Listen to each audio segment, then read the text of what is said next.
Mesdames, Messieurs, chers collègues, bonsoir à chacune et à chacun de vous. Merci à la presse d'être présente. Merci au public qui commence à arriver, mais on a un public, on le remercie, un fidèle, hein, c'est bien. Alors, je vais commencer par cette séance pour voir les pouvoirs. Donc, Madame Catherine Briseville a donné procuration à Madame Isabelle Lasmayou. Madame Anne Thébourg a donné procuration à Monsieur Bruno Nancé. Madame Jackie Renaud a donné procuration à Monsieur Jean-Michel Bourgeot. Madame Carole Beurier a donné procuration à Monsieur Olivier Dubessé. Et Monsieur Nicolas Mousserin a donné procuration à Madame Laetitia Planche jusqu'à son arrivée. Je pense que tous les autres... je vois une table qui est libre, mais j'ai vu la personne tout à l'heure. Je pense que ça ne saurait tarder. Il y a son sac à main, il y avait elle, donc elle ne va pas tarder. Elle va être là. Ah, oui, elle est bien là. Je pense que, pour information, nous allons excuser Mme Barreto. Je n'ai rien reçu, mais je pense qu'elle a eu quelques ennuis familiaux. Donc je vous propose qu'on l'excuse, même si je pense qu'elle avait d'autres priorités peut-être que nous envoyer. Donc on va mettre... je vous remercie d'accepter cette excuse. Voilà. Alors, nous avons comme secrétaire de séance ce soir M. Chaher. Et je voudrais donner une information qu'il est possible qu'à un moment, vous voyez que moi ou derrière cette table, on soit obligé de sortir, de nous déplacer. On risque d'être dérangé. Nous avons une très grosse fuite d'eau sur Yzeure. Nous avons un réservoir entier d'un château d'eau dont on vient de s'apercevoir la fuite depuis 2-3 heures et que nous avons des zones qui vont bientôt être en panne complète parce qu'il n'y a pas eu de possibilité de reconnexion entre elles, entre autres le CHS, et que la panne est encore pas tout à fait détectée. Donc peut-être, voilà. On ne peut rien, nous, directement. Tous les services sont dessus. C'est la com d'agglo, mais vous doutez bien que le téléphone sonne beaucoup et qu'aujourd'hui, on n'a pas en ce moment, on n'a pas réponse. Peut-être ça ira très vite, mais il y a eu une très grosse fuite dans la fin de l'après-midi. Voilà. Donc, peut-être des possibilités d'être dérangé. Et dans ce cas, vous comprendrez si quelqu'un se lève, c'est pas qu'il voudrait quitter. Donc, premier point, après le secrétaire, nous allons passer à l'approbation du PV du 26 septembre. Est-ce qu'il amène des remarques particulières? Donc on va voter ce PV ou pas. Vous vous abstenez comme d'habitude? Ok, alors on enregistre 4 abstentions. C'est ça, hein, ou 4 non-participation au vote? Je ne sais plus. C'est 4 non.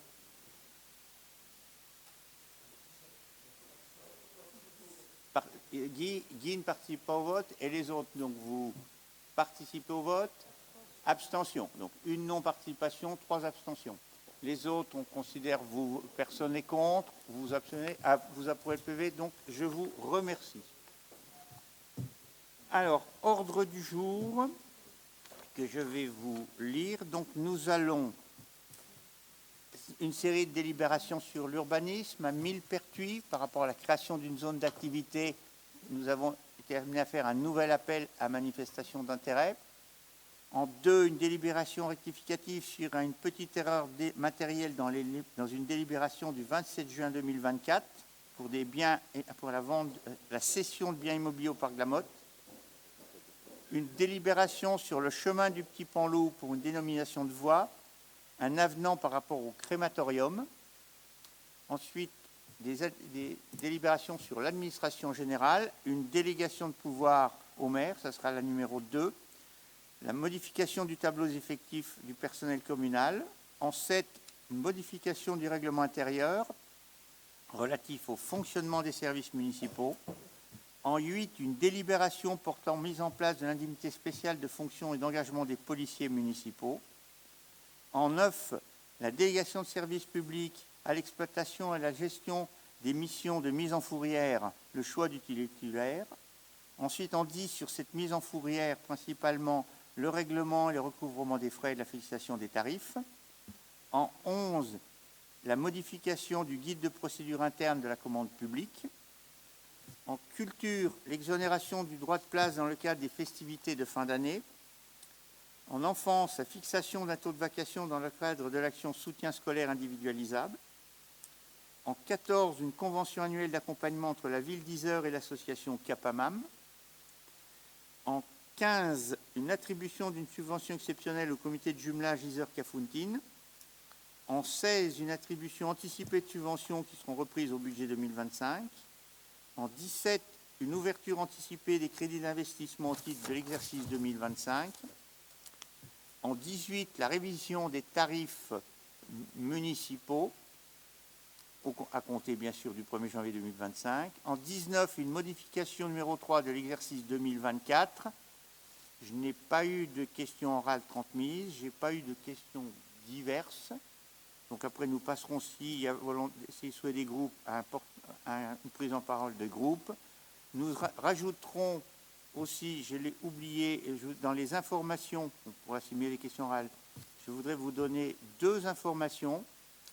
Des informations suite au conseil syndical qui a eu lieu dans la semaine. Il y a des informations que je souhaite qu'on partage avec tous les élus. Et puis, SICTOM. J'ai dit autre chose. Je ne sais plus quoi. Ah, exact. Je n'ai pas dit conseil syndical du SICTOM. Je me disais, je n'ai pas été au bout. Alors, il y a eu le conseil syndical du SICTOM. Donc, merci les collègues de m'avoir repris. Une information. Une deuxième information qu'on vous donnera sur la situation du campus Université Clermont-Auvergne qui est installé sur notre territoire. Voilà donc pour l'ordre du jour de ce soir. Avant de commencer, je vous informe, mais vous avez dû les avoir, elles étaient sur le serveur, des principales décisions. Donc, des informations sur le programme de voirie, donc vous les avez vues puisqu'on a fait. Une décision en M27 qui était sur la fongibilité des crédits, avec une décision modificative parce que c'est des virements de chapitre à l'intérieur du budget principal. Un bail pour l'occupation du domaine privé de la commune par Cellnex France, ça concerne l'installation d'un pylône, une antenne hertzienne multi-opérateur, je précise. Nous arrivons, pour l'instant, nous allons pouvoir continuer à imposer que les opérateurs, quand ils s'installent, mettent des multi-opérateurs. Je rappelle qu'on a toujours un petit peu un bras de fer avec chacun d'eux, aimerait bien avoir son pylône, et que nous essayons de les obliger à ne donner, on ne donne l'autorisation que s'ils s'engagent à partager avec d'autres opérateurs.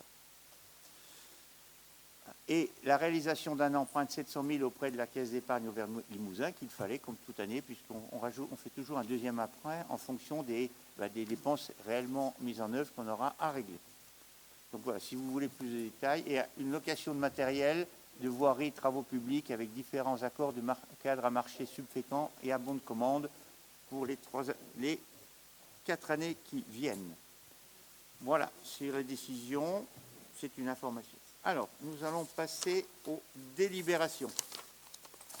Alors, sur l'urbanisme, première délibération, Jean-Michel Bourgeot. Concernant Millepertuis, la création d'une zone d'activité, donc c'est la cession d'une parcelle, donc c'est le renouvellement de l'appel à manifestation d'intérêt. Le 27 juin 2024, nous approuvions la cession d'une parcelle de 9 421 m², située, comme vous l'avez sur la photo, en bordure de la RD12, dans la zone de Millepertuis, proche de la pépinière Le Temps des Fleurs, en vue de développer et diversifier l'économie locale au sein du territoire communal. Le 3 septembre 2024, la commission ad hoc concernant l'AMI donnait un avis défavorable au projet du seul candidat, considérant que le montant de l'offre était insuffisant et donc nous proposions de le relancer. Pour rappel, ce terrain est estimé à 132 000 €. De nouveau, l'ASCAB est le seul candidat. Son projet consiste à proposer à la ville 2 scénarios d'aménagement. Le premier serait composé de 3 structures économiques.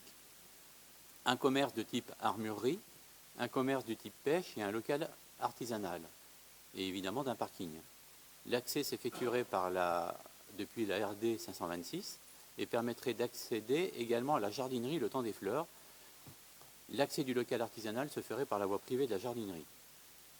Le second projet d'aménagement serait composé de 2 structures économiques avec un parking clos sans accès direct avec la jardinerie. Le 18 novembre 2024, la commission ad hoc donne un avis favorable au projet, considérant que l'offre répondait à l'AMI lancée par la ville, aussi bien sur le plan des caractéristiques du projet que sur le montant de l'offre, c'est-à-dire 132 000 euros. Nous vous proposons d'approuver la cession de cette parcelle pour la réalisation d'un des deux scénarios d'aménagement proposés par la SCAB et de retenir son offre à 132 000 euros et d'autoriser M. Perrin ou un adjoint délégué à signer l'acte à intervenir. En lisant la délibération, pourtant je l'ai lu plein de fois, il me semble qu'au début de la délibération, on parle situé en bordure de la RD 12, alors qu'en fait on est en bordure de la RD 526. Voilà. Et ça m'a parasité en le lisant. Voilà. Des questions? Non. Alors, qui s'oppose à cette vente? Qui s'abstient? Donc, je vous remercie. Délibération numéro 2, délibération rectificative suite à une erreur matérielle dans la délibération du 27 juin 2024. Jean-Michel Bourgeot. Le 28 mars 2024, nous approuvions la cession des deux derniers locaux lui appartenant, situés dans la propriété A du Parc de la Motte. Le 27 juin 2024, nous décidions de retenir l'offre de la société Elva SAS, représentée par M. Vincent Avis, pour un montant de 308 400 net pour l'acquisition du bien immobilier numéro 13 situé au parc d'activité de la Motte, correspondant au local occupé par la société Acotronique. Le montant d'estimation des domaines était exprimé en hors taxe, nous induisant en erreur, pensant que la société Elva SAS pouvait récupérer la TVA, ce qui n'est absolument pas possible après vérification, car le bâtiment a plus de 5 ans d'existence, comme vous le savez. Il convient donc de prendre une délibération rectificative afin de corriger le montant de l'offre de la société Elva SAS, qui est d'un montant de 257 000 euros net, proposé à l'origine par le candidat, et non d'un montant de 308 400. Cette proposition demeure l'offre toujours la mieux disante, quoi qu'il en soit. Il vous est donc proposé de rectifier la délibération du mois de juin en indiquant que le montant de l'offre de la société Elva SAS est de 257 000 euros net et non de 308 400 euros toute taxe. Des questions? Monsieur Chamfort? Je pense que la délibération est difficilement compréhensible. Il aurait été plus simple de mettre la délibération d'avant, on l'annule, et puis on en prend une autre. Parce que vraiment, c'est compliqué, hein, la délibération. Tout ça pour annuler une erreur sur le montant TTC ou le montant hors taxe. Bon, le fond est le même. Hein. Mais tu as résumé. Il vaut mieux un fond clair.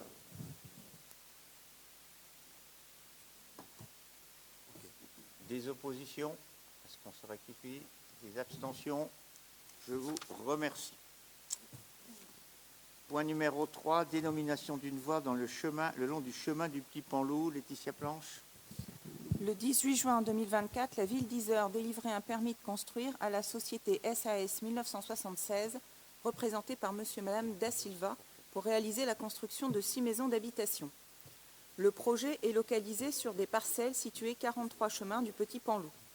L'accès à ces maisons est une voie privée et s'effectue par le chemin du Petit Panloup. Cette opération nouvelle nécessite la dénomination de sa voie de desserte, d'une part pour faciliter le numérotage des futures habitations et d'autre part permettre aux concessionnaires, devant les desservir, de mieux identifier les logements. La commission urbanisme et développement durable propose au conseil municipal de nommer cette nouvelle voie Clos Simone Mathieu, avec une petite particularité orthographique sur le prénom Simone avec 2 N. Quelques éléments sur la biographie de cette personne. Donc, née Simone Emma Henriette Passemard le 31 janvier 1908 à Neuilly-sur-Seine et décédée le 7 janvier 1980 à Chatou, elle est une joueuse de tennis et résistante française. Numéro 1 tricolore dans les années 1930, elle devient 3e mondiale en 1932. Elle est la joueuse la plus titrée après Suzanne Lenglen. Durant la Seconde Guerre mondiale, elle crée et dirige le corps des volontaires françaises dans les forces françaises libres. Des remarques? Voilà, on essaye de trouver un petit peu un équilibre entre les noms femmes, hommes qui ont un lien avec Yzeure ou des choses qui ont se passé. Donc c'est pour ça qu'on vous propose ce nom Simone Mathieu. Bon, des oppositions, alors on a discuté avec le lotisseur par rapport à ça. Voilà. personne lève la main, parce que je vous rappelle que je ne vois pas bien, je vois surtout pas les lumières à s'allumer. Alors n'hésitez pas à faire ça, parce que je ne vois pas. Monsieur Chamfort? Bon, moi, je suis tout à fait d'accord pour Simone Mathieu, c'est pas le problème. Mais je pense qu'on aurait mieux fait de mettre cette appellation dans un endroit qui correspondait plus au tennis, parce que c'est quelqu'un qui s'est illustré dans le tennis. Je sais bien que là, de le mettre à côté du chemin du Petit Panlou, ça a une certaine importance, mais je pense qu'on aurait pu le mettre ailleurs, quoi. À côté des cours de tennis, ou quand il y aura une voie. Bon, ben c'est fait, c'est fait. Hein. Alors, la difficulté, tu le sais bien, c'est que maintenant, on ne crée pas autant de voies nouvelles que ça. Et à part dans les lotissements nouveaux, on peut faire des clos, des voies. On n'est pas, donc, dire, on attend qu'il y ait une voie dans un lieu précis, si on peut attendre des années ou pas. Donc, à un moment, voilà. Bon. Donc, pas d'opposition à ce qu'on dénomme cette voie-là. Je vous remercie. Alors, point numéro 4. Ah oui, c'est vrai. Ah oui, ben oui. J'ai oublié, je devais donner la parole un petit moment à Jean-Michel. Oui, donc je voulais profiter de cette délibération pour faire un point sur l'évolution de l'habitat sur la partie sud de la commune. À ce jour, nous avons signé 25 permis de construire pour des logements contre 8 l'an passé. Rappelons-nous qu'avant la crise énergétique, nous avions un rythme de croisière de 40 à 50 logements par an. Et aujourd'hui, on est bien plus bas. Comme vous le savez, les coûts d'énergie ont eu un effet sur les matériaux de construction. De plus, avec les événements multiples, nationaux et internationaux, les taux d'intérêt ont augmenté, ne permettant plus à de jeunes couples d'accéder à un emprunt, ou même les banques ne voulaient plus prêter à de jeunes primo-accédants. De ce fait, les logements en location se sont raréfiés sur notre agglomération. Cependant, depuis l'été, et je dirais même après l'été, les taux d'emprunt sont de nouveau à la baisse, avoisinant aujourd'hui dans les 3,5%, ce qui permet une légère relance du bâtiment. Bâtiment qui attend avec impatience la mise en place du taux à prêt zéro pour notre territoire en début d'année 2026. 25. Pour certains, comme certains ont pu le voir, des travaux de construction de logements ont débuté au sud de la commune. Si je fais le compte des constructions à venir dans le sud de la commune, nous sommes à une cinquantaine de logements dans les mois à venir. Des constructions pour des primo-accédants, pour des bailleurs privés et sociaux permettront un équilibre entre le sud et le nord de la commune. Notons que ces logements seront en phase avec des emplois à venir au niveau du Logipark qui se situe à moins de 5 km de cette partie d'Yzeure. Voilà, c'était une information générale. Bien. Nous passons à délibération 4 sur le crématorium, avenant numéro 3. Jean-Michel Bourgeot. Donc, bien entendu, ce n'est pas moi qui ai calculé la formule que vous avez à l'écran. L'actualisation des tarifs de crémation s'appuie sur une formule composée de 3 indices pondérés représentant la structure des charges du délégataire, dont la production et distribution d'électricité, de gaz, de vapeur et d'air conditionné qui a fortement augmenté. Par stricte application de la formule que vous avez devant vous, le montant de la crémation adulte serait en 2025 de 1025 € TTC, soit 14,02% d'augmentation. Le délégataire nous propose de plafonner pour 2025 le prix de la crémation à 953 € toute taxe, soit une augmentation de 6%. Et d'autre part, de lisser le différentiel de 72 € sur les années à venir. La même hausse sera appliquée à l'ensemble de la grille tarifaire, donc il vous est proposé d'approuver ce projet d'avenant et d'autoriser M. Perrin à le signer. Des questions? Des oppositions? Des abstentions? Je vous remercie. Point numéro 5, délégation de pouvoir au maire, Pascal Foucault. Alors, par délibération, en date du 28 mai 2020, puis du 17 septembre 2020, le conseil municipal a décidé de confier au maire les 29 délégations définies par l'application de l'article L 2122-22 du CGCT.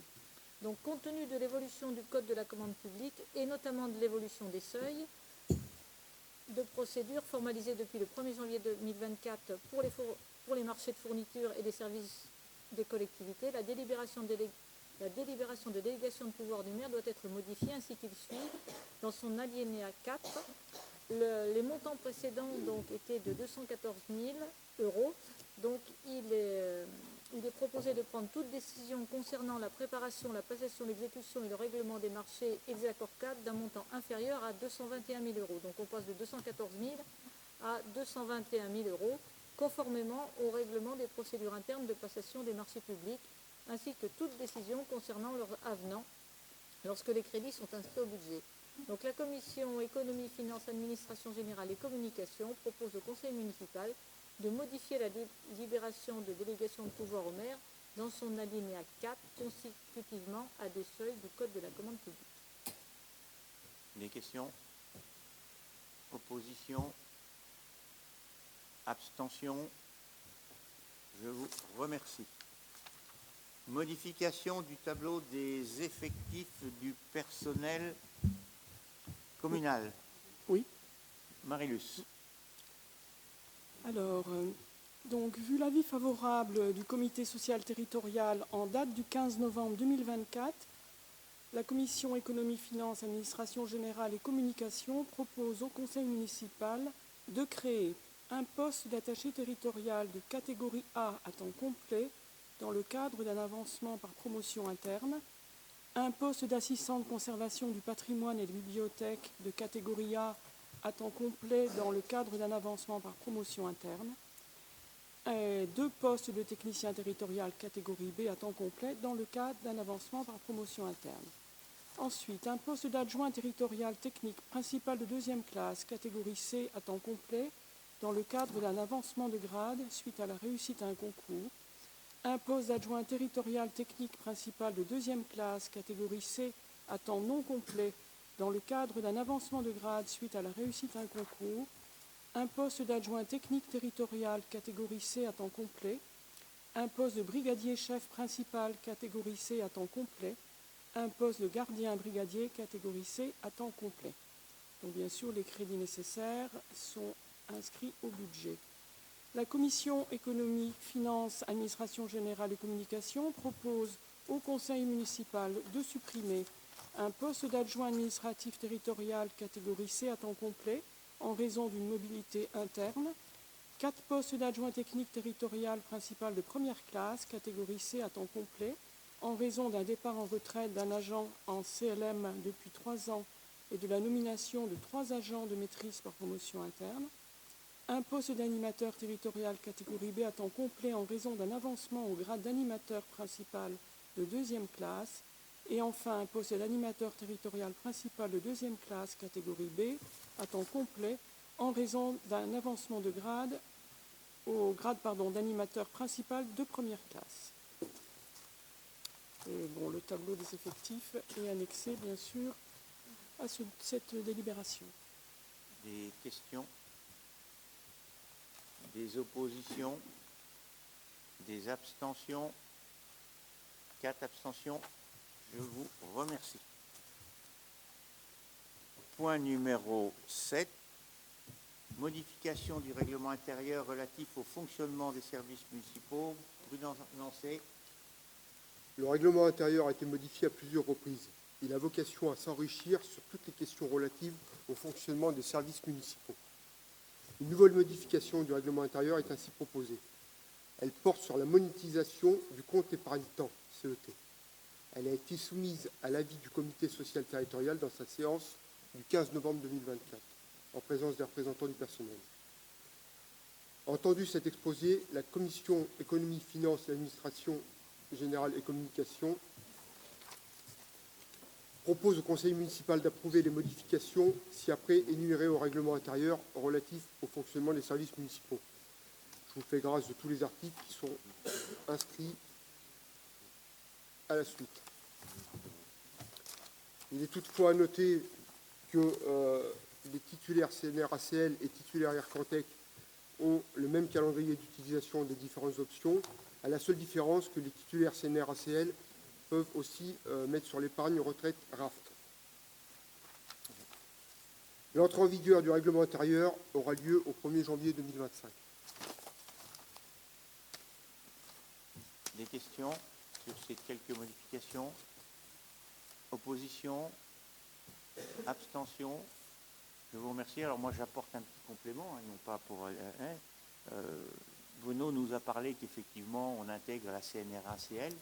Moi, je veux vous en dire un mot. Par exemple, la CNRACL, c'est une charge que l'on paye sur les salaires. Voilà. Normal par rapport aux retraites.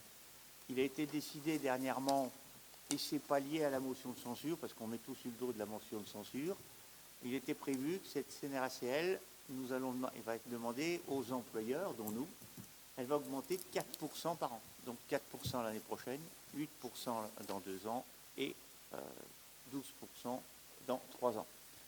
C'est pour abonder la caisse de retraite, vous pourriez dire, mais il faut équilibrer votre régime de retraite de la fonction publique territoriale, ça pourrait être cohérent. Sauf qu'il faut savoir que depuis des années, l'État fonctionne dans cette caisse nationale, la CNRACL, parce qu'elle était bénéficiaire et pour abonder d'autres régimes de retraite. Et comme il souhaite visiblement encore piocher, il nous augmente. Ça veut dire qu'aujourd'hui, nous, communes, on va prendre la commune d'Yzeure, vous allez être amené d'augmenter, de payer plus. Pour la petite histoire, le montant, ce supplément de cotisation sur 3 ans, ça nous fait un montant de 720 000 euros.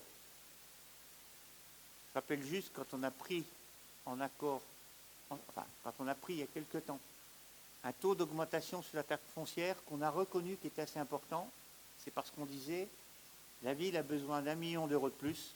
Sachez que l'État, par un coup de cuillère à peau, nous en reprend les 3/4. Point. Je n'irai pas plus loin. Alors, il y a une petite discussion qui était en cours, qui est entamée. Une grande générosité, c'est que peut-être qu'au lieu de payer cette augmentation de 4% par an pendant 3 ans, on va peut-être payer que 3% pendant 4 ans. Mais faites l'addition, ça reviendra au même. Alors on payera un peu moins. Oui, ça fait sourire, vous avez raison, ça me fait sourire, mais c'est vrai que voilà comment aujourd'hui les collectivités, vous comprenez, pour un certain nombre de collectivités s'interrogent et qu'on ne peut pas continuer comme ça, à ne pas savoir où on va, j'ai envie de dire, être dans une situation où ça nous guide dans toutes les directions. Alors c'est pas lié, mais c'est quand même lié.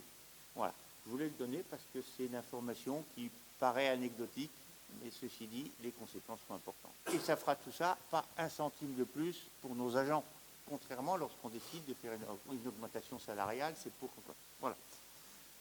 Je ne pouvais pas faire une démonstration où quelqu'un parlait de CNRACL. Il y a un petit mot qui me hérisse le poil en ce moment. Alors Bruno, c'est... Je t'en veux pas, je pourrais bien le prononcer, mais j'ai pas pu résister. Ah oui, t'as bien fait. Hein?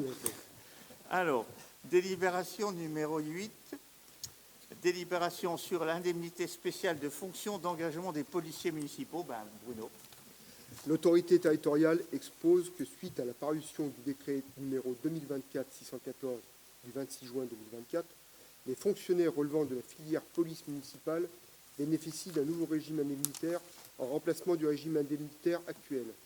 Indemnité spéciale mensuelle de fonction et l'indemnité d'administration et de technicité. Ce nouveau régime repose ainsi sur la nouvelle indemnité spéciale de fonction et d'engagement, ISFE, et non pas IFSE qui existe déjà dans la territoriale, composée d'une part fixe et d'une part variable tenant compte de l'engagement professionnel et de la manière de servir appréciée selon les critères définis par l'organe délibérant. Le comité social territorial en date du 15 novembre 2024 relative à la mise en place de l'indemnité spéciale de fonction de l'engagement, ISFE, a donné un avis favorable. La commission économie, finances, administration générale et communication propose au conseil municipal d'instituer l'indemnité spéciale de fonctionnement et d'engagement dans les conditions que vous trouverez à la suite. Donc les bénéficiaires, indemnité spéciale de fonction et d'engagement composée d'une part fixe et d'une part variable, est mise en place dans le cadre d'emploi suivant. Cadre d'emploi des agents de police municipale, la part fixe de l'indemnité spéciale de fonction et d'engagement, et la part fixe de l'indemnité spéciale de fonction et d'engagement est déterminée en appliquant au montant du traitement soumis et retenu pour pension un taux individuel fixé par l'organe délibérant dans la limite des taux suivants. Donc le cadre d'emploi agent de police municipale. Le décret prévoit un 30% du traitement mensuel brut et le taux individuel voté par l'Assemblée délibérante est de 20 à 22% du traitement mensuel brut soumis à retenue pour pension. La part fixe de l'indemnité spéciale de fonction et d'engagement est versée mensuellement. Elle est proratisée en fonction du temps de travail. La part variable de l'indemnité spéciale de fonctionnement et d'engagement tient compte de l'engagement professionnel et de la manière de servir appréciée notamment lors de l'entretien professionnel annuel et déterminée en tenant compte notamment de l'efficacité de l'agent dans son emploi, de la réalisation de ses objectifs, de ses compétences professionnelles et techniques, de ses qualités relationnelles, de sa capacité éventuelle d'expertise ou d'exercice des fonctions d'un niveau supérieur, de ses capacités d'encadrement pour les seuls agents encadrant en permanence ou occasionnellement des collaborateurs. L'organe délibérant détermine le plafond de la part variable de l'indemnité spéciale de fonction et d'engagement dans la limite du montant qui suit. Donc les agents de police municipale, 5 000 €. La part variable de l'indemnité spéciale de fonction et d'engagement est versée dans les conditions suivantes. Le montant de la part variable sera versé mensuellement, dans la limite de 50% du plafond annuel défini par l'organe délibérant.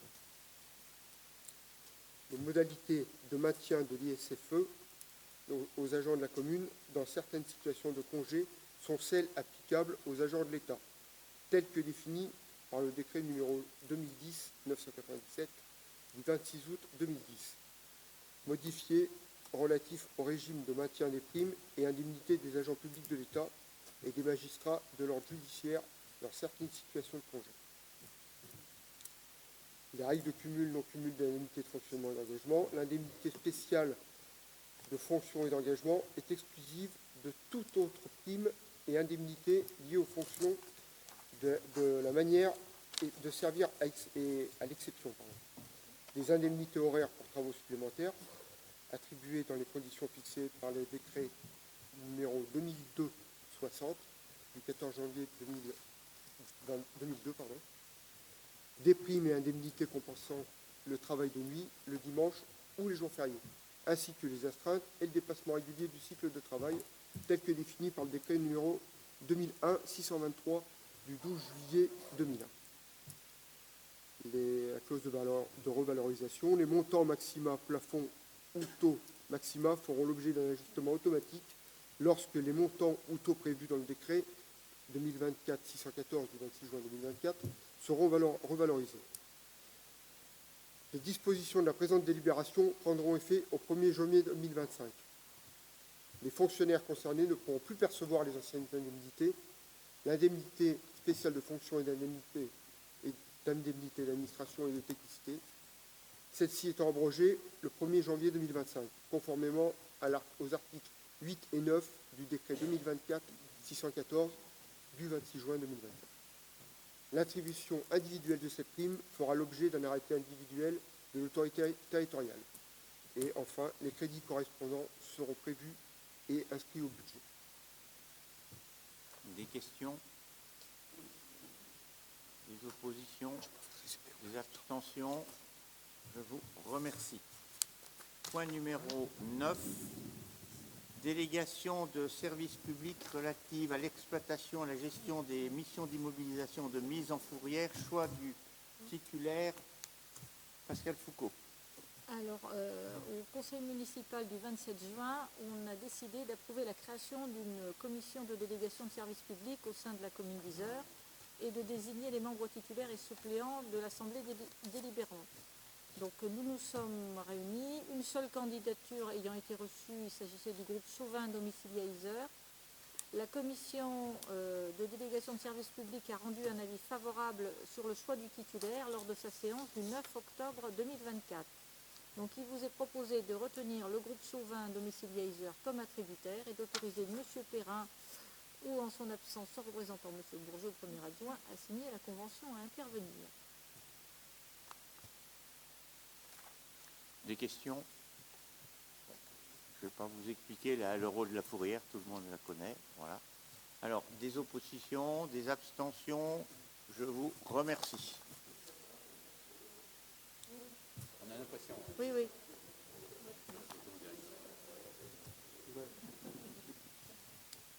On peut peut-être. Bon. Mais pas. Oui, ça peut être. Ah, ceci dit, si on facture le sapin la fourrière auto où on va le garder, on peut le garder un moment. C'est plus facile à garder que des voitures, il y a moins de risques. Mais le problème, c'est que c'est nous le propriétaire. Et le coût de la fourrière, on le retourne sur le propriétaire. Alors, je ne sais pas si on a bien intérêt à envoyer notre sapin à la fourrière. Okay. Je n'avais pas pensé à ça. Bon, c'était pour illustrer, vous doutez bien, plutôt. Je pense que tout le monde a compris que c'était pour illustrer. Même celui qui nous taquine en disant que nous mettons le sapin à la fourrière. Heureusement qu'on ne nous dit pas que c'est le Père Noël qu'on met à la fourrière, parce que là, on ferait des inquiets chez les enfants. Hein. Alors, j'espère que la presse ne va pas dire qu'on met le sapin de Noël à la fourrière, parce que les enfants vont être tous très inquiets. Alors, n'inquiétons pas les enfants avant Noël. Hein. Alors, je vous remercie pour ce vote. Alors, maintenant, point numéro 11. Non, Bon. 10. Parce que maintenant, il faut qu'on vote les tarifs. Ah oui. Ah oui, mais j'ai inversé les deux feuilles, moi. J'ai été perturbé par cette mise en fourrure du sapin. Je ne comprenais pas où... Je cherchais, je pensais qu'on avait fait une erreur de frappe dans la délib. Je me disais, mais où est-ce qu'on a mis le mot sapin? Voilà. Pourquoi je cherchais dans mes feuilles? Je me disais, mais il est où ce sapin? Mais moi, je ne regardais pas la photo. Bon. Ok. Alors, on passe au point 11. Non, Modification. 10 des tarifs. Ouais, je veux y aller, moi. Hein. 10. Mise en fourrière automobile, fixation des tarifs. Oui, Vas-y, alors il n'y a Pascal. pas les tarifs pour le sapin, mais il y a le tarif pour les véhicules. Donc on vient de désigner donc, le groupe Chauvin comme attributaire pour la mise en fourrière. Et donc il nous faut maintenant voter un tarif pour les véhicules qui seraient amenés à être mis en fourrière. Donc vous avez les tarifs au tableau, je dirais. Et donc je vous propose d'approuver ces conditions et ces tarifs qui sont des tarifs encadrés et qu'on sera amené sans doute à revoter chaque année. Voilà. Des oppositions, des abstentions, je vous remercie. Point numéro 11, on y est arrivé. Modification du guide de procédure interne de la commande publique. Pascal Foucault. Oui, donc le 14 février 2023, le Conseil municipal a approuvé le guide de procédure interne de la commande publique version 6. Donc aujourd'hui, il vous est proposé de faire quelques modifications sur l'intégration des nouveaux seuils applicables pour les procédures formalisées, l'évolution des pratiques internes et des préconisations pour les achats inférieurs à 40 000 €, le rôle de la commande publique, son fonctionnement, son périmètre d'action et ses attentes, le rôle du service finance, la typologie respectée pour les documents présents dans nos DCE, l'ajout d'un paragraphe portant sur les exécutions des contrats de concession, l'ajout d'éléments portant sur le développement de l'achat public durable, insertion des obligations liées au développement durable, volet social et environnemental, avec ajout des principales lois et de leurs obligations respectées jusqu'à 2030. L'ajout d'annexes facilitant l'accès à l'achat public pour les services acheteurs. En conséquence, et afin de tenir compte des évolutions légales de la Commission économie, finances, administration générale et communication propose au Conseil municipal de prendre acte du nouveau règlement intérieur dénommé Guide de la procédure interne de la commande publique, version 7, joint à la présente délibération. Alors, il y a pas mal de petits points, mais je pense que vous avez dû en parler en commission finance. S'il y a besoin, vous pouvez référer. Il faut plus le prendre comme un guide de référence en cas de besoin. Est-ce que vous avez des questions spécifiques? Des oppositions à ce qu'on actualise un petit peu ce guide de la commande publique? Des abstentions, ni abstentions, ni vote contre? Donc, je vous remercie. Point numéro 12, exonération du droit de place dans le cadre des festivités de fin d'année. Michel, comme tu as entre guillemets la responsabilité de l'organisation de cette fête. Oui. Alors, compte tenu de l'intérêt de diversifier les animations dans le cadre des festivités de fin d'année, il est proposé d'autoriser l'installation et l'exonération du droit de place des commerçants ou associations dans le cadre de marchés éphémères organisés par la ville d'Yzeure. Cette autorisation sera soumise à certaines conditions. Elle est consentie pour la période des animations de festivités de fin d'année allant du 13 décembre au 29 décembre, sachant que les marchés éphémères sont prévus les 16, 18 et 20 décembre, soir où nous avons programmé des concerts dans l'église, le week-end le 21 et le 22 décembre, ainsi que le lundi 23 décembre. Cette autorisation est nominative, elle sera donc délivrée à titre strictement personnel et elle ne sera pas transmissible à des tiers. Elle peut toujours être révoquée pour des motifs d'intérêt général sans que la ville soit contrainte de verser des indemnités. La commission culture, sport et vie associative propose au conseil municipal d'approuver l'ensemble des dispositions et d'autoriser monsieur le maire ou son représentant à signer la convention à intervenir. J'en profite pour rappeler l'actualité de nos festivités de fin d'année, puisque demain à 16 h, le marché de Noël ouvre sur la place Jules Ferry, organisé par le comité de jumelage Iser-Bendorf. Le Père Noël devrait arriver vers 19 h. Toute la semaine après, nous aurons, à partir de dimanche, un jeu d'énigmes sur la place, dans la forêt enchantée, en collaboration avec les commerçants d'Yser. Et comme je vous l'ai dit, des concerts dans l'église et le marché éphémère jusqu'au 23 décembre. Alors, je vais vous demander de voter, mais ça serait bien que vous votiez, parce que si jamais vous vous opposiez tous, je suis demain obligé de dire aux commerçants qu'il faut qu'ils payent et ils risquent de s'en aller, on se priverait tous de marché. Alors, je pense que je ne prends pas de gros risques, j'espère qu'on va essayer que le marché puisse se dérouler. Sinon, oui, certains disent je pourrais faire un 49.3, mais ça ne doit pas exister pour les communes. Alors, bon. Plus sérieusement, est-ce que quelqu'un a une question posée? Monsieur Chamfort? On a quand même regardé le programme pendant toute cette semaine. Là, il était affiché, donc c'est pas quelque chose d'inconnu pour nous. Bon. Non. Ben non, mais non, parce que nos collègues n'étaient pas là, donc on a suivi le programme. Non, mais je pense qu'il est normal qu'on précise à chaque fois un petit peu. C'est comme quand d'une fois sur l'autre, on reparle les conseils, ou comme là, moi, si on n'avait rien dit, je vous aurais dit, rendez-vous demain, parce qu'on accueille le Père Noël, et puis voilà, rendez-vous demain. Faut bien voilà. Alors, pas d'opposition, pas d'abstention, tout le monde accepte qu'on exonère droit pour toutes ces festivités. Je vous remercie. Point numéro 13, convention annuelle d'un taux de vacation dans le cadre de l'action soutien scolaire individualisable. Yasmina. Non. Si, c'est ça? Ouais. Oui, je peux la faire. Ouais. Mais c'est que j'en ai sauté une.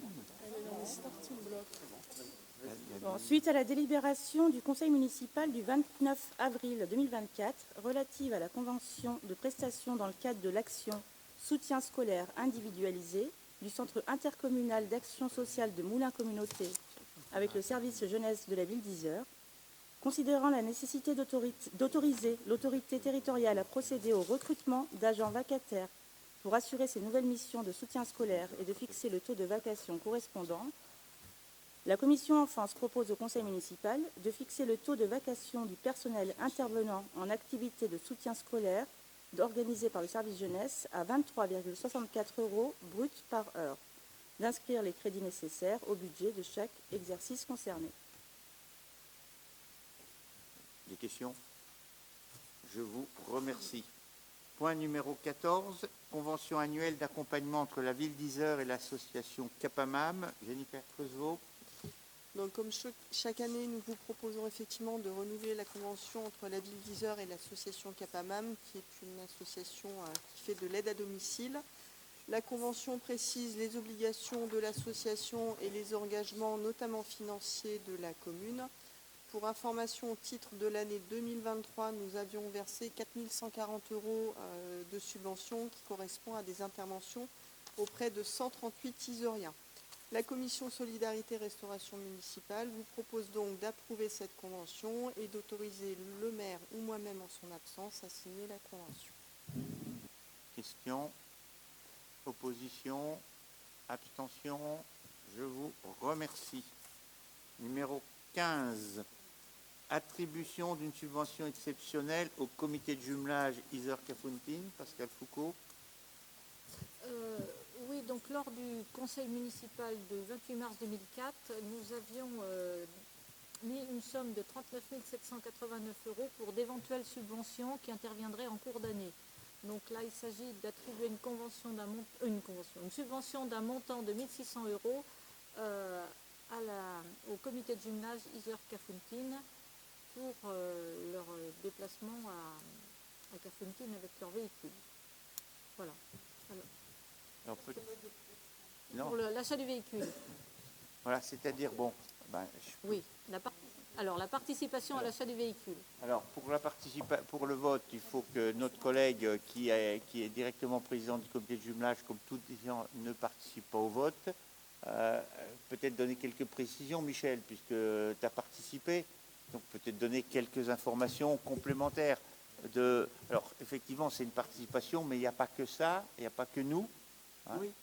Oui, alors ce véhicule a été convoyé par le biais d'une association, les Anciens et Amis de la Casamance, qui tous les 2 ans convoie des véhicules récupérés et remis en état par leurs soins et par des étudiants, jusque dans les villages de Casamance. Cette année, nous avons véhiculé 24 voitures qui ont été à leur arrivée transformées en ambulances. Donc ce sont des kangous qui ont été transformés en ambulance et un brancard a été installé dans chacune des voitures. Nous avons, au niveau du comité de jumelage, nous avons profité de cette occasion du fait que Marie-Luce et moi, ainsi qu'un autre membre du comité de jumelage, étions volontaires et retenus pour véhiculer, pour faire partie de ce convoi, pour financer et demander à la ville d'Yzeure la participation financière pour ce véhicule. Donc ces véhicules, en principe, sont donnés par des entreprises et remis en état et valorisés à hauteur de 3 200 €. Donc le montant est partagé par le comité de jumelage et par la ville d'Yzeure. Ce montant a été remis à l'association des Anciens et Amis de la Casamance. Voilà, donc le convoi a duré 3 semaines entre Olby et Ziguinchor, enfin à Cafontaine même, où elle a été remise le 23 novembre en présence de Monsieur le maire. Vous voyez Monsieur le maire qui est à la gauche de Marie-Luce et une élue qui est à sa droite. Et oui, à cette occasion, avant la remise, un WhatsApp a été réalisé entre le maire d'Yzeure et le maire de Cafontaine pour valoriser cette action. Moi, je peux remercier l'association qui organise tout ça parce que c'est compliqué. Alors, ce n'est pas le premier voyage, hein, puisqu'il faut savoir qu'on a des anciens Yzeuriens qui ont déjà fait des voyages, qui étaient assez très contents que ça se renouvelle, puisqu'en fait, ça a commencé avant l'année 2000. C'est en 93, donc, et ça, c'est le 15e. Donc, mais emmener d'ici, de la France jusque là-bas, par la route, une trentaine de véhicules, c'est quand même une exposition qui nécessite un professionnalisme en termes d'organisation. Et on peut le dire, nos collègues sont passés très près de la catastrophe, puisqu'ils étaient à Valence, dans le secteur quasiment où le jour où tout a été emporté, ils étaient dans le secteur, mais heureusement, pas pile où c'était. Mais je ne vous dis pas que malgré tout, je sais que pour ceux qui avaient suivi l'aventure, c'était un petit peu compliqué les jours qu'on suivit parce que la route prévue n'existait plus. Donc, et puis voilà. Mais toutes ces voitures sont toutes arrivées. Donc moi, je dis félicitations. C'est pour ça qu'avec plaisir, je pense qu'on peut aider à moitié, puisqu'en fait, c'est un moyen comme un autre de dire une ambulance. Et on sait que quand dans ces pays, on emmène des véhicules. Et il y a aussi là-bas des gens qui aident à prendre la mécanique. Enfin, je veux dire que il y a des pièces détachées qui sont emmenées pour qu'effectivement ces voitures ne s'arrêtent pas dès la première panne. Mais il y avait eu la même chose qui a été faite il y a des années avec, par exemple, par rapport au département, et je crois que la ville y était associée pour Guerlain, on avait envoyé, c'est un camion de... C'est un camion de pompiers, mais voilà. Et ben moi, je sais, quand on y est allé, on y retourne après, parce qu'il y a un certain nombre de véhicules qui sont quand même indispensables. Je suppose que... On avait aussi fait suivre une ambulance au Sénégal, voilà. Au tout début. Au début, une ambulance aussi au début. Bon, c'est vrai que l'échange de véhicules, c'est quelque chose qui nous paraît évident d'avoir des véhicules comme ça. Eux, c'est un gros service. Alors, bon, je vais quand même demander votre avis. Hein. Alors, j'ai envie de dire, je vais vous faire un peu de chantage. Hein. Celui qui ne veut pas voter la subvention, je lui propose de retourner chercher le véhicule et de nous la ramener. Alors, il aura un beau voyage, mais tout seul faire le voyage, il va peiner. Alors, qui vote contre et est volontaire pour aller rechercher le Kangoo? J'ai peut-être pas le droit, je vais me faire... Il ne faudra pas l'enregistrer comme ça. Je retire la question parce que je crois que j'outrepasse mes droits. Alors, qui est contre? Qui s'abstient? Bon, je vous remercie. Point numéro 16, attribution anticipée de différentes subventions qui sont reprises dans le budget 2025. Pascal? Oui, comme tous les ans à pareille époque, nous attribuons des subventions anticipées qui, comme vient de vous le dire Monsieur le maire, seront reprises au budget 2025. Donc il s'agit d'une subvention de 65 000 € pour le MIF, de 2 700 € pour le handball d'Isère, de 4 500 € pour l'AS Tennis d'Isère. En culture, 2 500 € pour Horizon Musical et 5 000 € pour la PAIB, ce qui représente un montant de 79 700 €. Des questions? M. Chamfort? C'est pas vraiment une question. Je souhaite, là, parce que j'ai vu que c'était fait maintenant, que l'on nous fasse parvenir le bilan financier des associations, essentiellement la plus importante, Moulin Isorfoot, donc, puisque je crois que les activités ont été closes et que maintenant on sait en cette fin d'année quel est le bilan financier. Et nous reviendrons sur ce sujet au moment du vote du prochain budget, puisque ça c'est juste une avance, pour reprendre les remarques qu'avait fait la Cour des comptes sur ce dossier. Juste, si je peux me permettre, lors de la commission sport et vie associative, j'ai invité les membres de la commission sport et vie associative à participer à l'Assemblée générale financière, parce que comme tout le monde le sait, c'est public, c'est transparent, donc ça c'est la première étape. Et bien évidemment, les éléments financiers, comme tous les éléments financiers, seront discutés en commission sport et vie associative, comme ça se fait pour toutes les associations dès qu'il y a des questions qui sont posées. Non, là n'est pas le problème. Le problème, c'est que là, le conseil municipal doit recevoir le bilan financier de l'association. Et c'est une obligation. C'est une obligation. C'est ni l'Assemblée qui se tient, où tout le monde peut aller, bien sûr, mais c'est ça, puisque, effectivement, je ne le rappellerai pas, la Chambre des comptes a fait remarquer que ce n'était pas assez suivi. Ça. Si je peux me permettre de répondre, je comprends la question. Ce qu'il faut savoir, c'est que, du coup, on a effectivement les comptes, puisque l'Assemblée financière avait lieu il n'y a pas longtemps. Donc, à la fois les documents de l'Assemblée financière et celles d'avant l'été d'activité, puisqu'en fait ils en font deux, sont à notre possession et elles sont tout à fait consultables. Alors je pense qu'il ne faut pas hésiter à aller au service des sports, ils vont les avoir toutes. Et par contre, on va aussi récupérer le complément qui est ce que j'appellerais le bilan comptable, qui est beaucoup plus détaillé, parce qu'en assemblée générale, on sait bien qu'on donne des grands chiffres. Donc les documents chiffrés, on les a tous, les autres, on va les récupérer et on vous le dira, et ils seront par contre consultables sans aucun problème dans nos services. Mais c'est pour ça que je n'ai pas fait de commentaire complet sur ce dossier, puisque tous les documents n'étaient pas là.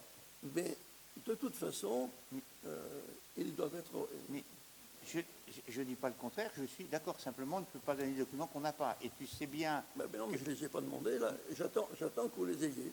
Voilà, d'accord. Non, mais c'est pour ça que je dis que voilà, je disais que pour l'instant, ceux qu'on a, c'est ceux qui ont été dans l'Assemblée générale, mais aussi bien d'activité que financière, mais c'est généraliste, on le sait bien, enfin vous voyez bien, on peut pas en détail. Après, on reçoit bien le contenu, et c'est après l'Assemblée générale financière que les comptables, il y a toutes les signatures qui valident, et qu'effectivement, après, on peut consulter ces documents dans nos services sans problème. Et on vous le dira quand ils seront là pour pouvoir les il faut en remettre un à notre groupe, hein, je suis désolé. Mais on vous donne...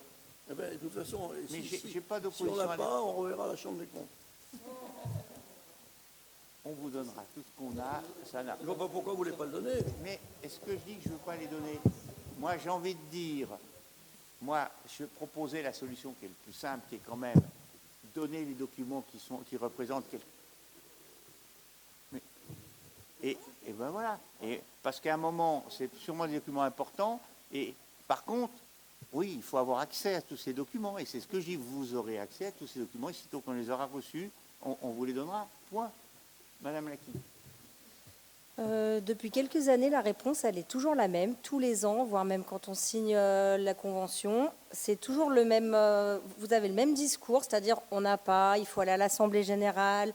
Sachant que la Chambre régionale des comptes a quand même épinglé, il y a eu une attention particulière portée sur la subvention du MIF. Elle a bien dit que le compte-rendu était laconique.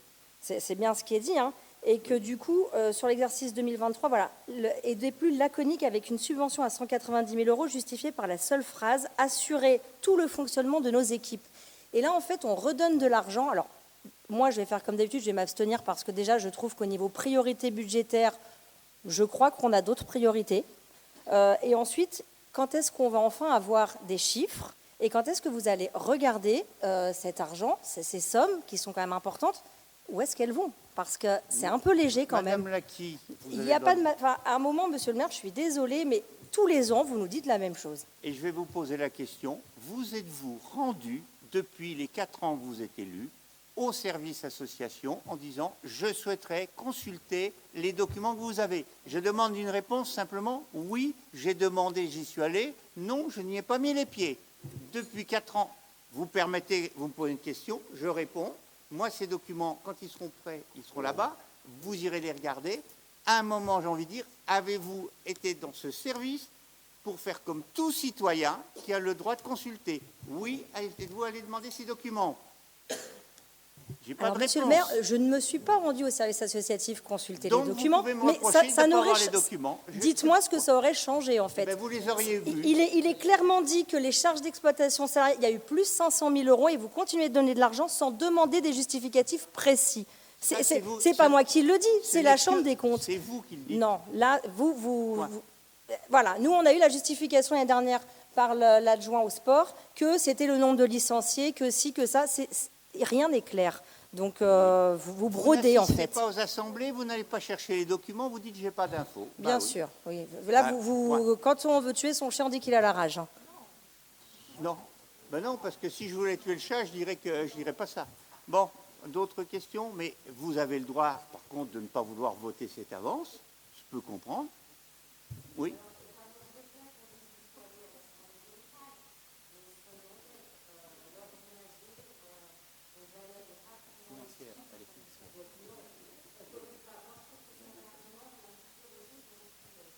Je ne dis pas qu'il n'y a que ça. Je vous ai dit, alors je vous pose la question, si vous voulez aller voir plus, allez voir tous les documents qu'on nous donne.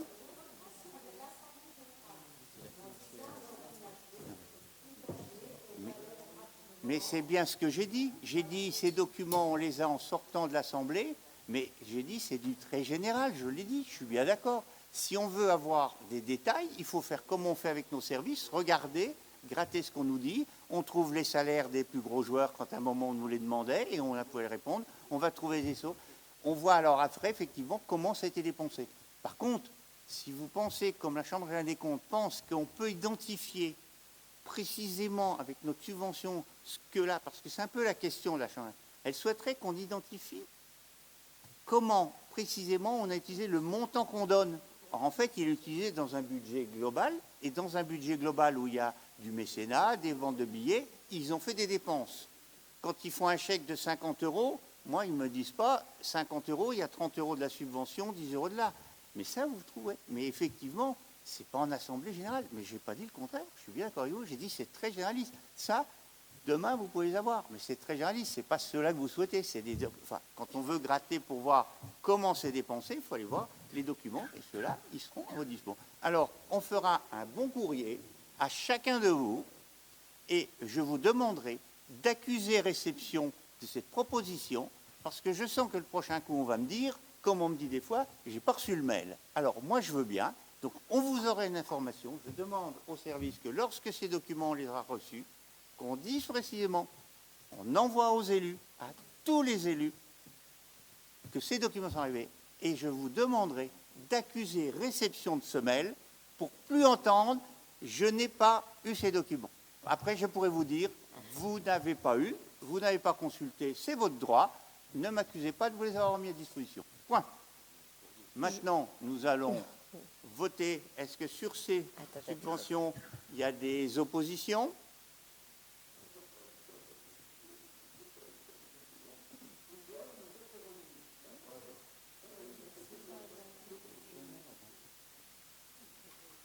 verra, on regardera. Ce n'est pas la première fois que vous affirmez des éléments. Moi, je crois que vous devez avoir accès. Vous devez avoir accès, ce qui me paraît légitime, et avoir accès. Alors, par contre, si on doit fournir tous les documents, on fournira, mais on verra un petit peu ce qu'il y a. Ah bon? Mais c'est que vous les avez vus, si vous savez que c'est 4 feuilles. Les documents financiers font... Alors, peut-être que de votre temps, Monsieur Chamfort, on va parler de l'ancien temps, que 4 feuilles, ça suffisait. Mais aujourd'hui, il y a longtemps que, quand, par exemple, un dossier il est monté, c'est plus 4 feuilles pour un...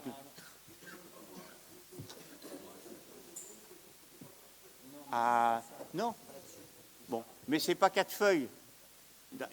C'est plus que ça. Et en même temps, si... Bon, allez, on a voté. Alors, sur les subventions maintenant. Non, mais qui s'abstient? Non, mais on n'a pas voté, je demande. Qui s'oppose? Donc, on considère que vous votez, c'est avant. Ah, excusez-moi. Je m'abstiens. Une abstention? Ok. Je vous remercie. Donc, les autres, ils ont voté pour cette subvention anticipée. Nous passons au point numéro 17. Ouverture anticipée de crédit d'investissement au titre de l'exercice 2025. Madame Foucault. Alors, comme tous les ans à pareille époque, nous votons l'ouverture anticipée des crédits d'investissement pour l'exercice suivant pour que les services puissent fonctionner en début d'année et avant le vote du budget. Donc, ce montant représente un quart des crédits inscrits au budget 2024. Donc, ça représente 100... Alors, c'est pour le budget principal... je vais y arriver. Il y a plusieurs lignes.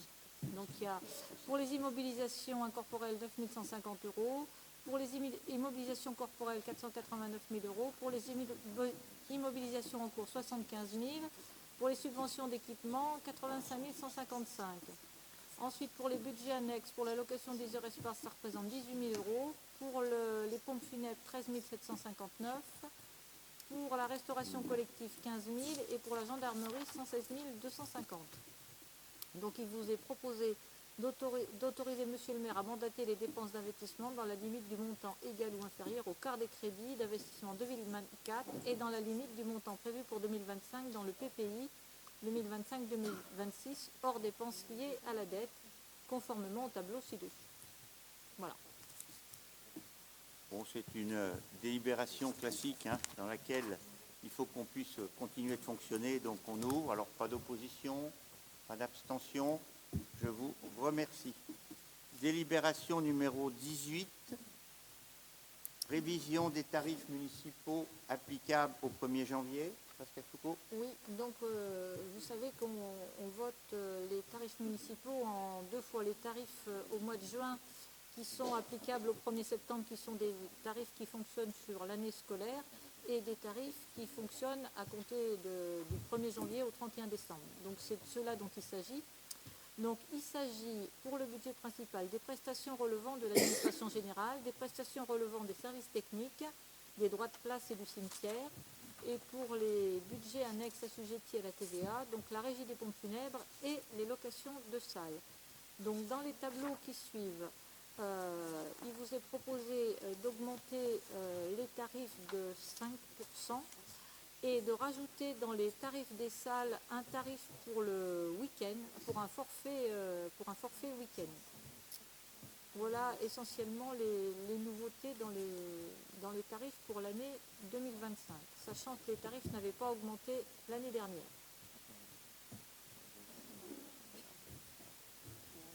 Des remarques? Michel? Oui, les remarques, c'est les tarifs montent d'un seul coup de 5%, ça fait beaucoup, mais bon, je ne vais pas revenir là-dessus. Moi, ce que je remarque, c'est qu'on loue les salles à la demi-journée certaines fois, et puis on bloque tout un week-end. C'est un petit peu dommage parce que les associations, elles n'ont pas besoin forcément d'un week-end, et le week-end, elle est bloquée 2 jours, alors qu'on peut plus, alors que d'autres, on aurait peut-être besoin. C'est un fonctionnement qui me gêne un petit peu, quoi. Alors, deux réponses par rapport à ta question. Mais tu l'as dit, mais tu n'es pas allé au bout de ta phrase. Tu dis ça fait beaucoup 5%, mais tu l'as dit, il y a un petit mois qu'on n'a pas augmenté. Ce n'est pas 5% pour cette année, c'est que ça fait au moins 2 ans qu'on n'a pas touché les tarifs. parce que justement, on ne souhaitait pas. Mais on ne peut pas non plus se dire on n'augmente jamais parce qu'il n'y a pas. Peut-être qu'effectivement, on aurait mieux augmenter de 2 ou 3% tous les ans. Là, on ne l'avait pas fait parce que l'an dernier, c'était toujours un peu difficile pour dire. L'allocation à la demi-journée ou bloquée, la difficulté, elle est aussi que, si j'écoute, ça voudrait dire qu'on dit aux gens, ben si vous la voulez qu'une demi-journée, comme vous nous la bloquez 2 jours, vous payez 2 jours. Parce que ça serait ça aussi. Et dans ce cas-là, quand tu dis il faut qu'on la mette, on essaye, mais il ne faut pas oublier qu'il faut un état des lieux entre la sortie d'une salle et la reprise de l'autre, surtout s'il y a des cuisines, des choses comme ça. Et qu'on a malheureusement des cas où ce n'est pas aussi bon. Mais oui, parce que si on la loue à quelqu'un le samedi matin et puis à quelqu'un d'autre le dimanche matin, il faut être sûr qu'elle soit en bon état. Et des fois, il y a besoin d'aller voir. On a des fois surprise. Donc, pour l'instant, on hésite, on essaye de pas trop. On va peut-être, et tu pourras dire que du coup, on t'a écouté, mais c'est un peu par anticipation, on va essayer de s'interroger comment on pourrait faire pour, en responsabilisant ceux qui louent, leur dire, OK, vous la prenez que là, mais attention, nous, on ne fait pas d'état des lieux, parce que s'il faut envoyer un personnel le samedi ou le dimanche de vous à moi pour aller faire un état des lieux un samedi soir ou un dimanche, les gens, ils ont peut-être autre chose à faire que de venir faire un état des lieux. Donc du coup, on change de salle, et si effectivement on s'aperçoit qu'on pourrait, pourquoi pas envisager, mais les services y travaillent, avec un engagement de l'association de dire, moi je m'engage avec son bon état, en sachant que si elle n'est pas en bon état, il nous faudra prévoir une situation pour, si on a une salle qu'on a louée qui est en mauvais état, comment on s'y prend pour que les gens puissent l'utiliser comme il faut. Parce qu'on ne pourra pas faire deux de suite s'il y a un problème. Alors il y a des salles, c'est plus facile, l'activité qui s'y prête, d'autres moins. Mais il y a une réflexion. Mais je partage un peu, c'est dommage de ne pas pouvoir la prêter. Mais si on fait sur une demi-journée, c'est parce qu'à des moments, ça dépanne les gens, puis ça fait un peu moins coûteux de prendre une salle qu'une demi-journée que la prendre tous les 2 jours. Parce que ça serait la solution de facilité. Dire, nous, on ne peut pas faire état des lieux, vous la prenez le samedi, ben, ma foi, elle est bloquée 2 jours. Je pense que ce n'est pas ça ta demande. C'est pas, voilà. Sur ces tarifs, par rapport à l'augmentation qui est aux alentours de 5%, des oppositions, des abstentions? Non, je vous remercie. Point numéro 19, décision modificative numéro 3 du budget principal. Alors, Pascal Foucault. Alors, il s'agit de rajouter 50 000 € en frais de personnel qui seront pris sur les provisions, qu'on diminue de 50 000 €. Question, opposition, abstention, je vous remercie. Point suivant, information. Alors, première information, on souhaiterait vous donner quelques informations suite au conseil syndical du SICTOM. Alors, Jean-Michel. C'était. Mais on te laisse le temps. En attendant, je peux vous donner une petite information. La fuite a été localisée. Mais localisée, hein. Mais ce qui est déjà pas mal. Vous savez, on avait tout un grand quartier, elle serait rue de Grillet, et les services ont commencé à terrasser pour essayer de la trouver puis la colmater. Mais donc ils ont isolé, je pense, la rue de Grillet pour pouvoir faire les interventions. Bon, voilà. Une petite pensée pour les gens pour lesquels c'est quand même un petit peu compliqué. Entre autres, je suis persuadé qu'au CHS, ça doit être un peu compliqué quand on est dans du collectif et qu'entre autres, un exemple, je voudrais dire qu'il n'y a plus d'eau dans les sanitaires. Hein. Chez soi, on se débrouille, on peut arriver à faire. Là, c'est un peu compliqué. Là, il faut reconnaître. Et c'est arrivé avant la fin de la journée. C'est arrivé en pleine nuit, on s'en sort mieux. Bon, voilà. Allez, Jean-Michel, quelques informations sur le conseil syndical du SICTOM. Oui. Nous souhaitons vous informer d'une décision prise lors du dernier conseil syndical du SICTOM le 10 décembre, donc il y a 2 jours. Les scénarios, alors vous avez les scénarios à l'écran. Les scénarios d'optimisation de collecte ont été présentés à l'ensemble des élus d'Yzeure, puis aux élus de Moulins Communauté en 2024 par les responsables du SICTOM Nord-Allier pour expliquer la situation financière de l'organisme et ses perspectives. Lors de ces rencontres, nous avions posé plusieurs questions et montré plusieurs réserves quant aux scénarios évoqués. Systématiquement, les mêmes scénarios sont projetés, donc ça fait environ 7-8 mois, 10 mois, sans jamais prendre en compte nos propositions qui se voulaient constructives. Comme vous pouvez le lire sur cette diapo, il est proposé pour les communes urbaines, comme Yzeure, de passer à un passage tous les 15 jours pour les sacs noirs, donc les ordures ménagères, idem pour les sacs jaunes, et la suppression à terme du ramassage à nos portes des déchets verts. En résumé, un passage par semaine à la place de 3 actuellement. Notons que chaque foyer le paye actuellement ce service. Même si cela nous concerne moins, notons que pour les communes rurales, le choix conduit à ce que les ordures ménagères ne soient plus collectées en porte-à-porte. Les habitants devront aller au point d'apport volontaire avec leurs sacs noirs et en voiture. Il n'est même pas certain que ces profonds changements s'accompagnent de réduction de la taxe d'enlèvement des ordures ménagères. Au mieux, elle serait minime. On est de l'ordre de 5 à 10 euros, hein, vous voyez ce que vous payez aujourd'hui. Lors du conseil syndical, nous devions nous prononcer pour le scénario 1 ou 2. Comment choisir? Les deux sont identiques concernant les communes urbaines. Nous avons proposé d'une façon concrète de surseoir à cette délibération, de travailler ensemble à des scénarios acceptables par l'ensemble des administrés intégrant le porte-à-porte sur la base de l'existant, ruraux et urbains, en permettant d'avoir également une visibilité sur l'évolution des effectifs du SICTOM et les transformations de postes, de rencontrer les administrés de l'ensemble des communes par groupe de secteurs, en leur expliquant les objectifs, les moyens et les évolutions des prestations du SICTOM en lien avec la taxe payée par les habitants. En effet, une réduction de services doit s'accompagner d'une diminution du coût supporté par les habitants. Et aussi de nous démontrer les coûts à venir si aucune décision ne suit les propositions du cabinet d'études. Nous avons averti lors de ce conseil syndical qu'au moins dans 2 secteurs, le Libournais, donc c'est à côté de Bordeaux, et le Rouennais, les élus souhaitent faire marche arrière quant au point d'apport volontaire. L'ensemble des élus d'Yzeure, qui étaient présents lors de ce conseil syndical, ont voté contre ces 2 options qui conduisent à une forte réduction de services pour les Yzeuriens que nous représentons. Donc c'est une information qu'on voulait vous proposer, parce que globalement, donc, les communes urbaines ont voté contre, et nous, Yzeure, on a été complètement unanimes, et là j'ai Michel Clerc qui était avec nous et qui a voté comme nous. Enfin, je veux dire, on n'était pas du tout contents. Et quand on dit qu'on n'était pas du tout content, c'est qu'on n'a pas été entendu durant toute l'année 2024 sur les propositions que nous avions faites.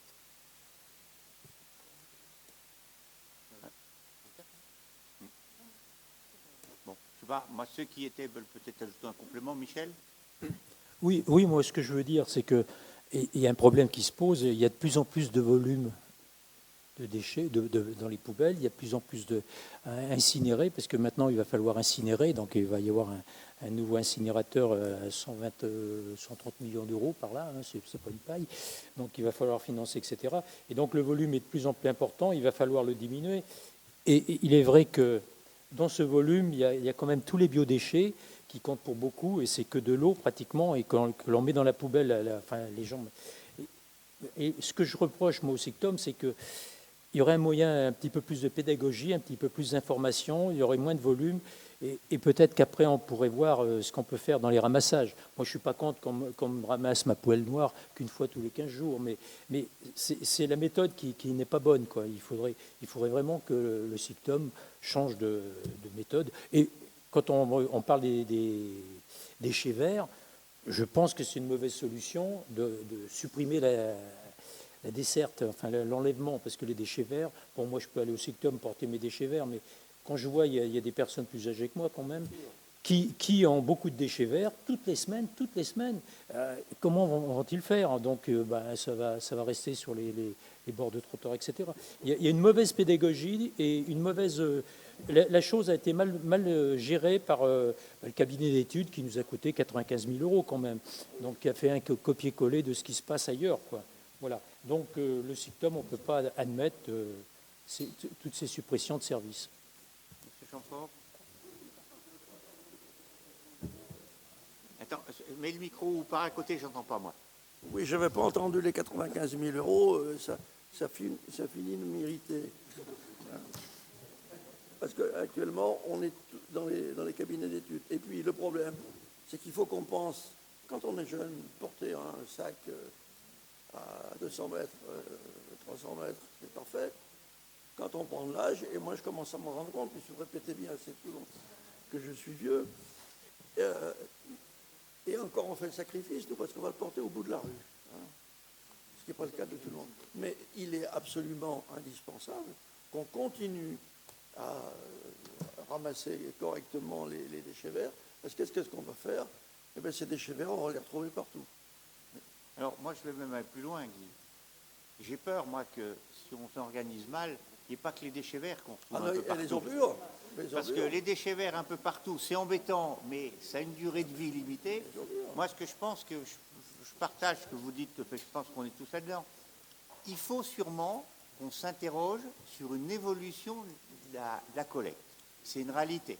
Mais entre s'interroger avec une décision unilatérale qui dit à un moment, il n'y a plus du tout, et c'est tout du on va porter, l'apport volontaire, c'est le AV de la colonne, hein, ça veut dire apport volontaire, on peut le faire. Aujourd'hui, on le fait. On le fait pour le verre, on le fait pour, on peut le faire pour le papier, mais on a aussi le ramassage.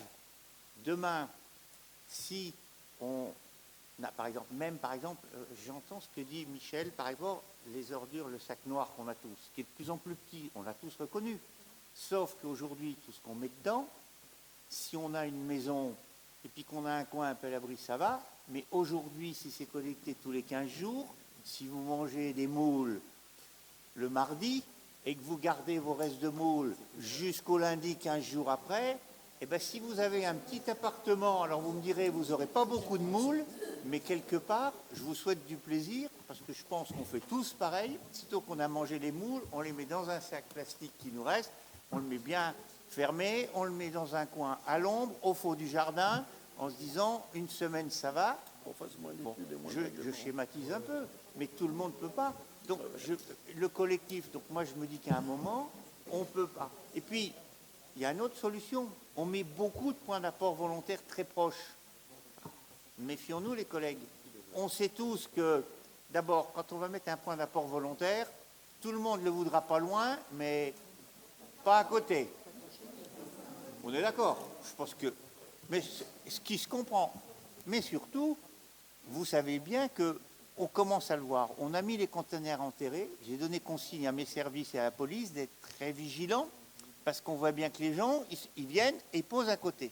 Donc, déjà, il faut qu'on surveille, et c'est pas aussi simple vers les conteneurs enterrés, parce que c'est intéressant, mais si demain, on a un point d'apport, comme ça parle, à 200 ou 300 mètres chacun, imaginez le nombre de points d'apport qu'il va falloir faire à Isère, et imaginez le nombre d'agents qu'il va falloir qui tournent, parce que je vous fais le pari, peut-être que je me trompe, qu'on en trouvera autant à côté, parce que quand quelqu'un apportera, et puis que soit son sac est trop gros, soit c'est pas tout à fait bien trié, qu'il ne sait pas y mettre, et on va passer notre temps. Donc à un moment, moi je partage ce qui a été dit, c'était mal réfléchi, on pourrait faire différemment, et puis surtout, c'est pas dit, on sait tous que ça coûte de plus en plus cher.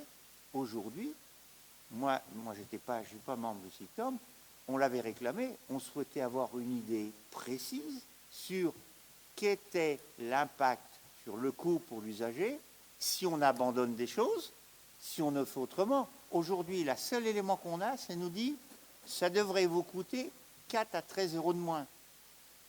Vous prenez votre voiture, vous faites 2 allers-retours à Chézy, ben c'est fait. Vous faites un camion qui tourne, ça fait du CO2, mais toutes les voitures des gens, ce qu'ils ont mis dans le camion, donc moi je me dis, je m'interroge sur avantage, inconvénient. Hein? Non mais, ouais, puis non mais c'est ça. Puis non mais mais je dis pas, faut pas me tromper, je dis pas quoi, mais je dis on voit bien. Alors moi je comprends et je trouve qu'effectivement, moi je dis que collègues qui étaient présents, qui représentaient, ils ont eu raison. Moi je dis, je pense que c'est pour ça que je voulais qu'on en parle, qu'on sache un peu ce qu'on a fait. Je pense qu'il est important que vous ayez l'info. Ça peut peut-être faire évoluer les choses, même si nous avons été ultra minoritaires. Il faut accepter à des moments d'être ultra minoritaires. Hein. Il doit y avoir eu 12 contre sur une centaine de votants. Ben, c'est comme ça. Mais peut-être qu'à un moment, on a besoin de dire, mais attendez. Voilà. Bon, voilà sur cette information. Jean-Michel, Oui, je reprends la parole. Pas plus tard qu'hier, par exemple, j'ai vu un maire d'une commune d'à côté, on avait un bureau communautaire, et je lui dis, tu as compris pourquoi les élus qui représentaient la commune ont voté pour le choix d'eux, par exemple, pour une commune rurale? Ben, elle me dit, oui, c'est bien, enfin bon. Mais je dis, mais est-ce que tu as vu que les gens de ta commune, demain, amèneront avec leur voiture à 1 ou 2 kilomètres, Pascal parlait de moules tout à l'heure, on a tous mangé des moules, hein, on sait ce que ça fait derrière. À 1 ou 2 kilomètres, ils seront obligés d'aller sur un point d'apport volontaire, leur sac d'ordures ménagères. Parce que le porte-à-porte, c'est tous les 15 jours pour les sacs jaunes, mais pas les sacs noirs. Donc ça, c'est un vrai problème. Pourquoi dans le Libournais, dans le Rouennais, il suffit de taper sur Internet, hein, on trouve facilement. Pourquoi les maires refusent, enfin, veulent faire marche arrière? C'est qu'au niveau des points d'apport volontaire, les gens mettent les poubelles, les ordures ménagères un peu partout, à côté. Conclusion, les rats, les chats, les oiseaux, les pies, il y en a partout. Et donc, en effet, comme dit Pascal tout à l'heure, qui voudra, on a vu un problème un temps avec les bouteilles en verre, qui voudra les points d'apport volontaire à côté de chez lui? Peu, finalement. Sur Isère, on a compté 160, un point d'apport volontaire pour 1300 habitants, vous voyez combien il en faut, c'est énorme. Hein. Voilà, donc je voulais compléter avec ça. Alors c'est vrai qu'on ne va pas faire un tableau hyper... mais ce n'est pas du tout adapté pour des communes comme la nôtre, en tout cas. Bon. Voilà. Est-ce que quelqu'un veut réagir? Régis? Non, Pascal, oui, excuse-moi. Vas-y, Pascal. Oui, dans le journal ce matin, je ne suis jamais bien réveillée quand je lis le journal, mais je vois un titre, la collecte des déchets fait sa révolution. Ben, j'ai dit, ça y est, on parle de nous. Alors j'ai lu l'article avec un peu plus d'attention, et en fait, c'est le SICTOM Sud. Et en fait, la révolution, c'est on va supprimer une collecte de sacs noirs. Mais tout le monde est d'accord sur le fait que la collecte des sacs noirs est trop régulière et qu'on pourrait éventuellement avoir qu'une collecte tous les 15 jours. Enfin bon, après ça s'organise. Et ben, j'ai trouvé que ça, c'était pas une révolution. Par contre, ce qu'on nous propose au SICTOM Noiralier, c'est une vraie révolution et ça correspond. Enfin, ça ne correspond pas à ce dont les administrés ont besoin. Voilà. Régis? Concernant donc la discussion qu'il y a pu avoir hier au SICTOM, il nous a été présenté comme on est donc Moulins-Isère-Averne pour le ramassage des déchets verts, qu'on était d'une exception. C'est exactement les termes de Didier Pinet. Vous avez juste à vous déplacer en limite de département, vous allez à Bourbon-Lancy, vous dépendez du SICTOM Charolais, je ne sais plus exactement les termes, et ils ont un ramassage saisonnier des déchets verts, voilà, qui est donc au moment des pics de saison, il y a des ramassages de déchets verts, voilà. Et ça existe, et il n'y a pas besoin d'aller bien loin, on n'est pas des exceptions. Et il y a d'autres, dans la Creuse, vous avez aussi, je suis en train de rechercher des renseignements. Vous allez plus loin, vous allez en Normandie, où j'ai de la famille, vous avez des points d'apport volontaires de déchets verts avec des sacs biodégradables qui sont mis à disposition des administrés et tout fonctionne très très bien. Les points d'apport volontaires sont assez proches pour les déchets verts. Donc, on n'est pas des exceptions. Oui. Bon, on a un système qui fonctionne et on veut modifier ça. On veut le supprimer. Il faut quand même réfléchir. Alors, demandez aux gens. Les gens vous diront, la chose qui fonctionne bien, c'est les déchets verts, parce que moi, je taille ma haie, je remplis mon truc, même si ça coûte un petit peu plus cher. C'est pas dramatique pour le fonctionnement. Bon, alors, aujourd'hui, nous n'avons pas à voter sur cette délibération, mais je pense qu'on peut avoir échangé. Par contre, est-ce qu'on peut considérer que ici, parce qu'on a eu qu'une petite dizaine de représentants qui étaient là-bas, qui ont voté, est-ce qu'on peut dire qu'effectivement, on considère que leur expression avant-hier était celle du conseil municipal? Parce que je pense que ça peut être intéressant pour eux. Donc c'est pour ça que je vous proposerais de dire, alors qui pense que cette position dont on était contre n'était pas une bonne position? Ou est-ce qu'au contraire, vous pensez que oui, au vu des contextes, au vu des infos qu'on a aujourd'hui, on n'est pas contre une évolution, mais qu'il faut qu'elle soit menée différemment et qu'aujourd'hui, c'est trop abrupt et qu'aujourd'hui, nos collègues qui, il y a 2 jours, ont voté contre, on leur donne raison. Non, parce qu'à un moment, je pense qu'ils nous représentaient et ils ont su ça 3-4 jours avant. Il a fallu qu'ils s'organisent. On n'a pas eu le temps de le donner. Bon, ceci dit, on avait fait une réunion de présentation avec le SICTOM. Certains ont pu y aller. On avait bien entendu ce discours et je pense que ceux qui étaient avaient vu qu'on avait mis plein de réserves. On avait parlé du saisonnier en disant peut-être que c'est une saison, peut-être qu'il faut ramasser moins à certains rythmes, mais pas on arrête quoi. Bon, voilà. Bon. On ne va pas rester sur le sujet parce qu'on a un autre sur lequel on va arriver. Mais je suis d'accord là-dessus. L'appui pour nos collègues, c'est de dire que c'est ce qui avait été voté. C'est ce qui avait été voté, ce qui fonctionne actuellement. Ouais. Donc personne n'a demandé. Et puis, qu'il y ait une évolution, pourquoi pas, mais ça se discute. Voilà. OK. Bon, est-ce qu'on est d'accord tous? On peut affirmer ça autour de nous, parce que je ne veux pas obliger chacun, mais bon, OK. Bon, je vous remercie.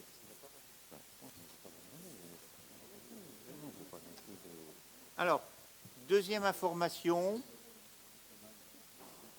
sur la situation du campus université.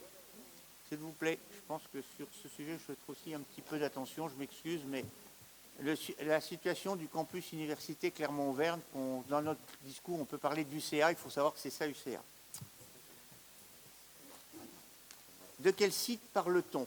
Alors j'ai essayé d'écrire parce que c'est un sujet un peu complexe sur lequel on a passé beaucoup de temps jusqu'à maintenant. Enfin, le site, on parle d'un site qui est sur Moulins, qui est rue des Gets, qui est pour ceux qui ont...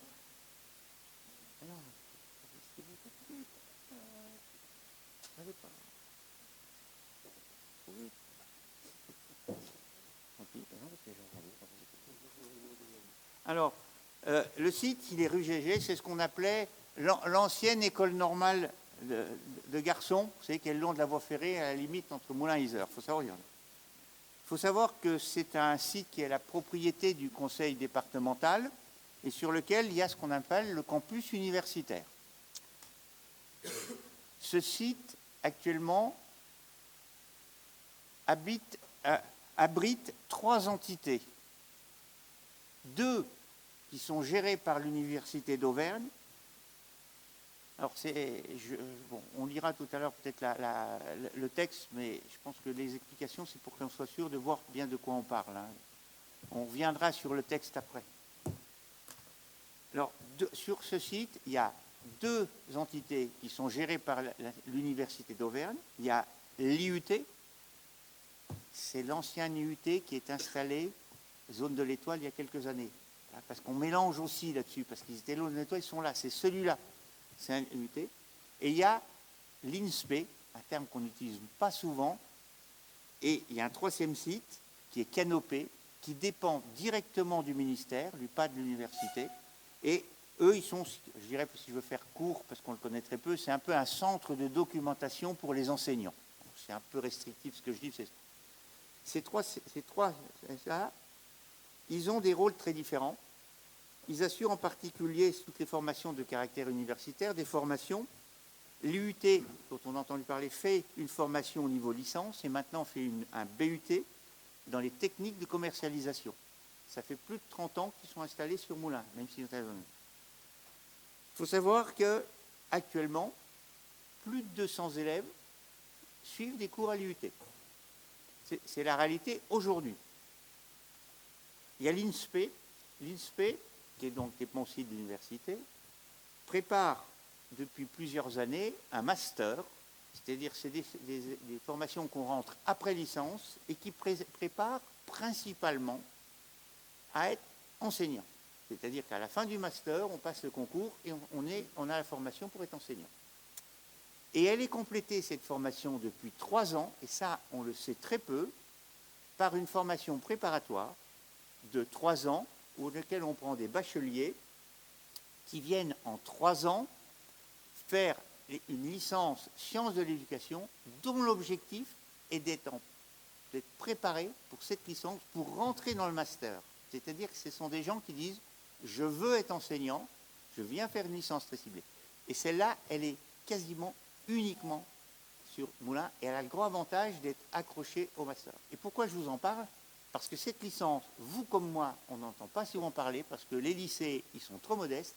Ça fait 3 ans que l'appui technique est sur le lycée Jean Monnet. C'est-à-dire que nous avons aussi actuellement une centaine d'étudiants qui préparent cette licence en faisant des cours au lycée, que le site physique où ils sont, avec la moitié de leur temps, c'est des encadrants des lycées d'enseignement secondaire de différents établissements de l'Allier, et l'autre moitié par des universitaires avec des enseignements, je dirais, en distance. C'est relativement unique et ça l'est. Et il faut savoir que quand on dit que nos territoires ne sont pas attractifs, sachez que sur cette licence, nous avons, depuis 3 ans, on a un peu de recul, chaque année, 700 étudiants bacheliers de France qui écrivent et qui disent « on veut aller à Moulins ». Et que tous les ans, on sélectionne 35 pour 700 demandes. Alors quand on dit que nos secteurs ne sont pas attirants, voilà ce qu'on a aujourd'hui. C'est-à-dire qu'aujourd'hui, on en a 200 à l'UIT, 100 qui préparent un master et 100 qui préparent là. Et dedans, donc on en a 400. Pourquoi je dis ça? C'est parce qu'en fait, on voit bien l'importance de tout ça. Alors, dans un deuxième temps, qu'est-ce qu'il faut faire? Je ne vais pas vous le dire, c'est des gens qui vivent, qui habitent, qui ont des logements, qui ont une activité économique, pour lesquels aussi la vie à Moulins, c'était marqué, il y en a qui le disaient un jour-là, et je parle bien du campus. Restons pas uniquement sur l'UT, parce que je pense qu'à un moment, on a beaucoup mis en avant l'UT, mais c'est un pot commun qu'on a pour l'instant. Et les uns ne fonctionneront pas sans les autres. Aujourd'hui, on a donc 300 étudiants à Moulins, 100 sur Isère, qui vivent, et qui, à ce moment-là, aujourd'hui, eh bien, à une période où dans nos écoles, on commence à dire on ne trouve plus d'enseignants. Ces gens-là, certains vont passer 5 ans de leur scolarité à Moulins.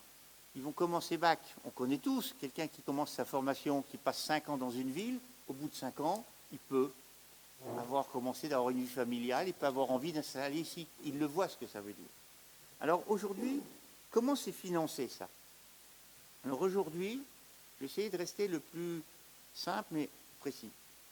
Le local, il appartient, pour toutes ces formations, il appartient au conseil départemental qui, depuis des années, depuis qu'il l'a, fait une mise à disposition gratuite. C'est l'histoire qui veut ça. Il est mis, il a été rénové, c'est le département. En plus, le département, il faut aller jusqu'au bout, donne à l'UCA une subvention de 120 000 € par an pour participer aux charges. Plus, il met à disposition 3 agents pour faire de la maintenance, de l'entretien. Ça, c'est aujourd'hui. La com d'agglo, sur quelques points, apporte un certain nombre de subventions pour favoriser la vie étudiante. Je ne vais pas rentrer dans le détail, c'est des montants quand ils font des fêtes, choses comme ça. Et cette année, la com d'agglo a décidé de payer une partie de la restauration parce qu'il y a eu un gros souci dans leur restauration. Leur restauration a beaucoup augmenté et les étudiants de Moulins se seraient mis à payer un reste à charge pour la restauration tellement importante qu'ils n'auraient sûrement pas été mangés. Donc la com d'agglo a dit, avec l'UCA, ils ont partagé le surcoût en deux. Voilà. Ça, c'est aujourd'hui. Et puis le reste, c'était des subventions État. Ça, c'était vrai jusqu'à quelques mois. La problématique, elle est financière, déjà aussi. Moi, je vais essayer de rester le plus objectif, même si sur ce dossier, c'est compliqué, parce qu'il y a des choses qui nous prennent dans les tripes quand même quand on est comme ça. Le conseil départemental, je vais faire très attention, il a informé l'UCA, il y a quelques semaines, de son souhait de céder le bâtiment, puis après il a dit qu'il voulait bien le céder à l'euro symbolique. Il a confirmé le 5 novembre par courrier. Si je vous donne des dates, c'est parce que j'ai vu les courriers et que j'ai eu la confirmation. Je ne donne que des informations vérifiées. Je vous dirai comment je les ai vérifiées. Donc pour 2025, le conseil départemental a confirmé à l'ECA qui continuerait à payer la subvention, la mise à disposition des personnels pour 2025. Point. Pour 2025. Sachez que nous sommes sur des formations qui durent 3 ans. En session, ce n'est pas obligatoirement passé d'une manière très confortable, mais c'est comme ça. Le département, le président, s'est engagé à intervenir s'il y aurait besoin de travaux dans les années suivantes. Rien sur le financement 2026-2027. L'UCA constate en ce moment que ces subventions d'État baissent, ça ne surprend pas, que les charges de fonctionnement augmentent, par exemple. Ils se sont aperçus qu'entre le chauffage et tout, c'est 60 000 € par an. Et l'UCA, donc l'Université Clermont, souhaite un engagement pour 2025, mais aussi pour les années qui suivent, de non pas qu'on l'aide plus, mais qu'on l'aide au moins globalement autant qu'on l'aidait jusqu'à maintenant. Elle dit, nous, on peut peut-être absorber les surcoûts, mais il y a un moment, on ne pourra plus. Et que, je vous rappelle, les étudiants dont on parle, les futurs, ils vont rentrer en septembre 2025, ils vont être là pendant 3 mois où tout le monde finance. Est-ce qu'effectivement, c'est moi qui pose la question, est-ce qu'on peut prendre des étudiants, est-ce qu'on peut mettre en avant des formations si on n'est pas capable de dire aux étudiants, non seulement on vous accueille en septembre, mais on vous aidera, on garde les mêmes conditions et vous restez à Moulins pendant les 3 ans que ça vienne. Moi, je pose la question, est-ce qu'on sera aussi attractif si l'étudiant se dit, mais si je suis 3 mois à Moulins, 1 année, et puis qu'après, il faut que je retourne chercher un logement, hein, si j'habite Bordeaux, est-ce que je rentre? Moi, je pose la question, j'ai des doutes. Il y a aussi, là-dessus, une problématique de calendrier. C'est pour ça que l'urgence, elle est aussi là. Les 2 formations qui vont recruter des nouveaux étudiants, UT et la préparation au lycée, à cheval sur le lycée. On y rentre par Parcoursup. Si vous avez déjà eu des enfants, vous avez entendu, c'est compliqué. Parcoursup, c'est quoi? C'est le 13 décembre, demain. Et les établissements universitaires et autres doivent faire parvenir au ministère les formations qu'ils veulent ouvrir, le nombre de places et où ça s'ouvre. Ça monte au ministère. Je ne suis pas sûr qu'on ait accès, c'est possible. Je n'arrive pas à savoir si on peut, dès le 14 décembre, savoir ce qui est remonté. Je ne sais pas, je n'ai jamais été regardé Parcoursup et je m'en excuse. Par contre, ça a été dit, c'est clair, jusqu'à mi-janvier, ces établissements ont le droit de modifier, signaler au ministère qu'on peut ouvrir plus de places, ou réouvrir une section fermée, ou en fermer une qui était ouverte. Il y a une petite soupape. Mi-janvier, avec les fêtes de Noël, c'est demain. Alors, aujourd'hui, moi je pose la question, que je me réponds, est-ce qu'on peut imaginer qu'on peut prendre l'hypothèse qu'une de ces 2, on les laisse fermer, elles ne soient pas ouvertes? Est-ce qu'on peut dire, si on laisse fermer la première année, en se disant on reviendra, ça veut dire qu'il n'y en a pas en 2e année. Puis dans 2 ans, il n'y en a pas en 3e année. Puis si on ferme la première année, pourquoi on ne ferme pas? Ça veut dire qu'aujourd'hui, il faut qu'on ait conscience, et ça n'engage que mon analyse, que si on laisse fermer la première année, c'est mort. Je suis désolé de le dire, moi j'appelle ça un chat. Bon. Donc, la question, heureusement, ça bouge un petit peu. Je suis un peu moins optimiste, un peu moins pessimiste. Je vais vous donner les dernières informations. Lors du conseil départemental de jeudi, même si on a bataillé, il y a une chose qu'on était d'accord, on a voté une motion à l'unanimité en demandant il faut qu'il reste là. Il y en a une motion qui était votée, celle-là. Hier, en bureau communautaire, cette question a été posée et à l'unanimité, il a été décidé de proposer au conseil communautaire prochain de mandater le président de la Com d'Aglo et le vice-président en charge de l'enseignement supérieur de rechercher avec l'université et le département des solutions pour assurer le maintien des formations d'une manière durable. En dehors de ça, je peux vous dire qu'hier, ça a été dit très clairement que si on voulait les maintenir et s'il fallait mettre les mains à la poche pour payer un peu, ce n'est pas 5 000 € qu'il faudra mettre. On a bien conscience que cette décision, elle aura un impact sur les finances et du département et de la Com d'Aglo. Moi, je peux vous dire qu'hier, à l'unanimité au bureau commentaire, tout le monde a dit qu'il faut y avoir. Aujourd'hui, personne ne sait le montant, parce qu'il faut que ça se discute. Par contre, donc, je vais vous lire quelques extraits de la délibération qui a été votée hier en conseil communautaire, parce que je m'en suis un peu espéré, parce que je pense qu'il faut... Je vais vous lire juste quelques extraits. Elle dit, considérant que ce qui a été dit fait peser de nombreuses inquiétudes sur le maintien des formations de l'enseignement supérieur sur le site à Moulins. Considérant que Moulins Communauté est pleinement engagé sur ce dossier prioritaire. Considérant la volonté de Moulins Communauté de conserver le site de l'UCA à Moulins et les formations qui y sont dispensées, donc on mandate et on dit Moulins Communauté s'engage, on l'a dit, durablement pour son site universitaire. Cette délib, on l'aura en conseil communautaire, mais elle a été envoyée, parce que le temps urge, vous le comprenez bien, elle a été envoyée au président de l'université et il a, en le recevant, tout de suite répondu en disant, je le cite, il m'a autorisé à ce qu'on le cite, « Je ne peux que me réjouir de cet engagement qui nous permet maintenant de pouvoir travailler de façon tripartite, UCA, CD03, Moulins Communauté, sur un modèle économique soutenable et durable du campus de Moulins. » Et il appelle donc à une réunion des 3 acteurs pour trouver des solutions permettant de garantir à moyen et long terme de bonnes conditions d'accueil et d'études sur ce campus. Maintenant, il faut que chacun mette des euros derrière les paroles. Mais c'est mieux que quand on disait on n'y va pas.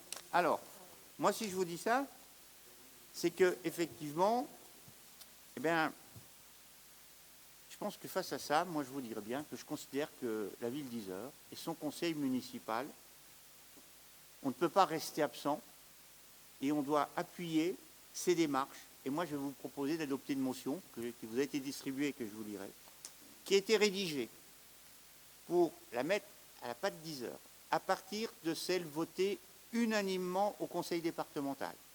Mais elle était tournée département, donc j'ai fait. Et qu'elle a été complétée par 1 ou 2 éléments qui ont été apparus hier en bureau communautaire, qui était la notion de durabilité. Donc, à un moment, elle est faite comme ça. Et ce que je peux vous apporter comme renseignement, ces différents éléments, ils ne sont pas venus comme ça. Je tiens à vous le dire. Moi, il faut savoir que la première information que j'ai eue, c'est le samedi 30 novembre. Je n'en avais jamais entendu parler auparavant. C'était même pas des bruits. Le samedi 30 novembre, j'ai eu un appel téléphonique de quelqu'un qui travaillait à l'UT qui m'a dit « Pascal, il y a le feu. En gros, il y a le feu. Je vous passerai sur les détails. » Moi, je me suis dit « Il faut creuser. » Samedi, le dimanche, pas si facile que ça, mais je gagne. Suite à ça, le lundi 2 décembre, je suis descendu sur le site. J'ai rencontré les responsables de Canopée, des responsables de l'INSPE, des responsables de l'UT. Ils m'ont tous confirmé que même s'ils en avaient un petit peu entendu parler avant par bruit, il faut savoir que 2 directeurs sur 3 ont appris ce risque de fermeture le lundi matin. Moi, jusqu'à là, c'est 3 responsables. Suite à ça, moi j'ai su que et personne, au conseil départemental, on nous a dit on n'arrive pas à rencontrer le président de l'université. Bon, moi je peux vous dire, M. Mathias Bernard était vendredi 6 décembre à Moulins le matin pour le rencontrer. C'est pas dur. On descend, on va là-bas, on se pointe dans la matinée, puis on lui fait dire, parce que je veux vous rencontrer. Et je dis, Pascal Perrin, le maire d'Yzeure, interrogé, s'inquiète sur les à Yzeure, parce qu'on en a quand même 100, et veut vous rencontrer. Il est venu, il m'a rencontré, on a discuté 3 quarts d'heure. Et on a pu changer. Donc, je peux vous dire, sa volonté, elle est de garder. Il a besoin d'un coup de main dans le secteur, et pas que financier. Je ne veux pas trop dire, mais je ne suis pas sûr qu'aujourd'hui, à Clermont, tout le monde ait envie qu'on ait 400 étudiants qui dépendent de l'université à Moulins. Je le dis avec des mots mesurés. Vous me comprenez. Mais, donc, on a besoin d'un soutien. Moi, je lui ai dit, donc à ça, et il faut savoir que donc j'ai défendu cette position au bureau communautaire, un peu ça, et qu'aujourd'hui, moi je me dis, on a une petite chance de trouver un terrain d'entente, de partenaires, et que c'est pour ça que moi je vous propose cette motion. Cette motion, elle n'est pas pour moi, elle est pour nos 400 jeunes qui vivent là, et elle n'est pas pour les 400 qui sont aujourd'hui, c'est pour tous ceux qui vont rentrer, qui vont commencer de s'inscrire. Alors, vous voyez que ce que je vous propose, c'est motion, alors je pense que je vais vous la lire, motion proposée au conseil municipal d'Yzeure le 12 décembre pour le maintien du site universitaire de Moulins.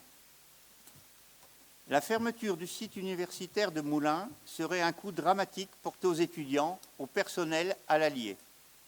Le site de Moulins regroupe l'IUT, l'INSPE et Canopé, soit environ 400 étudiants, dont une centaine au lycée Jean Monnet, qui se forment pour leur avenir, qui se logent, qui participent pleinement à la vie sur notre territoire. Ces formations sont très demandées, elles répondent à un vrai besoin en termes d'emploi, et que ce soit pour les entreprises locales notamment, ou l'enseignement. Notre jeunesse et nos territoires ruraux ne peuvent pas être sacrifiés au nom d'éventuelles économies. Il n'est pas envisageable que le campus puisse fermer. Il répond à des besoins identifiés pour notre population, notre jeunesse, nos entreprises et de manière plus globale pour l'ensemble de notre territoire.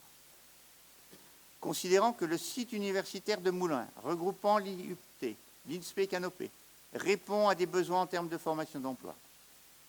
Considérant que les antennes universitaires départementales ne peuvent pas être une simple variable d'ajustement des contraintes budgétaires, que personne ne nie, tant de l'université de Clermont-Verne que des collectivités territoriales. Considérant que le conseil départemental, comme la Com d'Aglo de Moulins, doivent être partie prenante des choix en matière d'enseignement supérieur présents sur notre territoire, considérant que la part des moyens financiers que doit verser l'État aux universités soit effectivement assumée par celui-ci, parce qu'il n'est pas question qu'on reprenne tout. Et donc voilà, moi, la motion, c'est au vu de la proposition de motion validée par le bureau communautaire du 11 décembre 2024, je me suis un peu appuyé dessus, et après en avoir délibéré, je vous propose que nous, conseil municipal d'Yzeure, à l'unanimité ou à la majorité, ou qu'on rejette, mais je pense que c'est important le vote qu'on va exprimer. D'abord, on apporte notre soutien au personnel et étudiants qui se mobilisent. On demande le maintien du campus universitaire de Moulins avec toutes ses composantes actuelles. Ne nous laissons pas enfermer dans « on en laisse partie rude ». Demande que le gouvernement continue d'assumer ses obligations vis-à-vis de l'université. Et là, comme on n'en a encore pas, je vise personne. On ne peut pas me dire je vise, c'est bien une question d'État, hein, ça c'est là-dessus. Et demande que le dialogue entre les différents partenaires, UCA, Moulins Communauté, le département, parce que, aboutisse à une solution pérenne pour notre territoire. Et je souhaite qu'on affirme qu'un engagement durable des différents partenaires est indispensable. On ne peut pas mettre de montant financier, on ne sait pas comment on en est, mais aujourd'hui, il faut qu'on dise à tout le monde, il faut y aller. Ça semble un peu mieux mûr qu'il y a. Je ne vous cache pas que mes premiers contacts samedi 30 m'ont fait beaucoup peur. On était dans une position de fermeture. Je pense qu'après avoir prononcé ces mots, certains se rendent compte de ce que ça veut dire.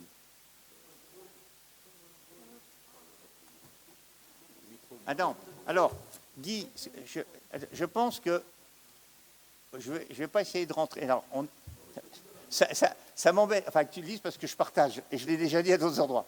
Ce que je veux dire aujourd'hui, que je voudrais qu'on dise, c'est qu'on affirme ce qu'on veut comme position. C'est à chacune des collectivités de se donner les moyens. Je suis d'accord qu'après, on peut avoir chacun des instances où on pourra dire, si on s'entend dire qu'il n'y a pas d'argent, ça sera notre rôle d'élus politiques de dire, bah, c'est des choix. Attendez, ici, à des moments, on fait des choix. Des fois, vous les validez, des fois, vous les contestez. C'est la démocratie. On est d'accord ou pas d'accord. Mais à un moment, aujourd'hui, je pense qu'il faut qu'on affirme, en essayant de ne pas faire de polémique, parce que l'idée, je ne veux pas qu'on pointe du doigt quelqu'un qui serait le vilain petit canard.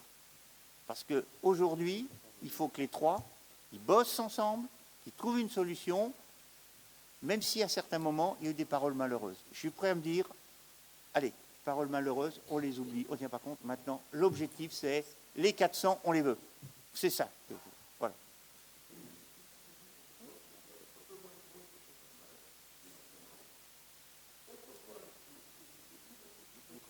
Attends, prends le micro. Peut-être que je ne sais pas qui a financé la construction de l'UT sur l'ancien site et qui a récupéré l'argent de la vente de l'UT sur l'ancien site. Et quelle école on a installée, et quelle école y est installée.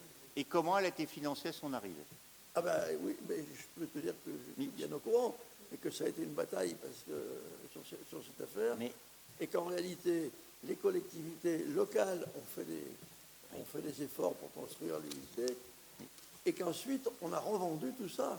Alors, partage. Mais aujourd'hui, je pense qu'on est dans la deuxième Non, mais partie c'est- du débat.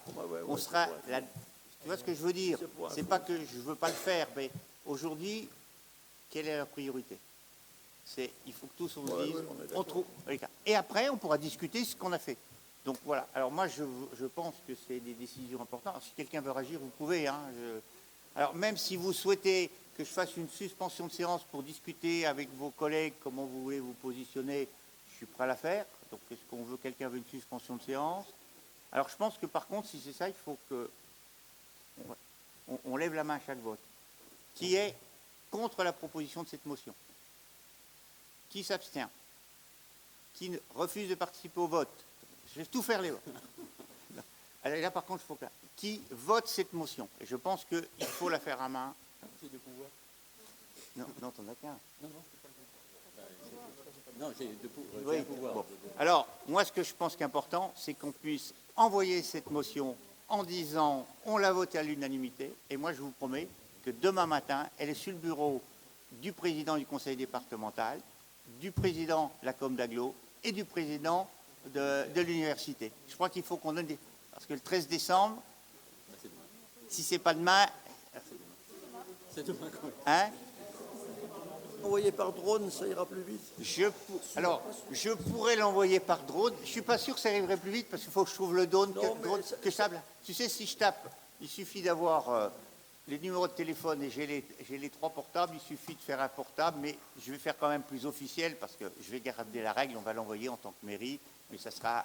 On pourra peut-être l'envoyer malgré tout, je pense, en toute franchise, par mail avant et on l'enverra par courrier. Alors, je vous remercie. C'était un dossier qui me semblait important. J'ai pris un peu de temps pour vous, mais dans cette situation, je pense qu'il faut ça. Voilà. Alors, je vous remercie.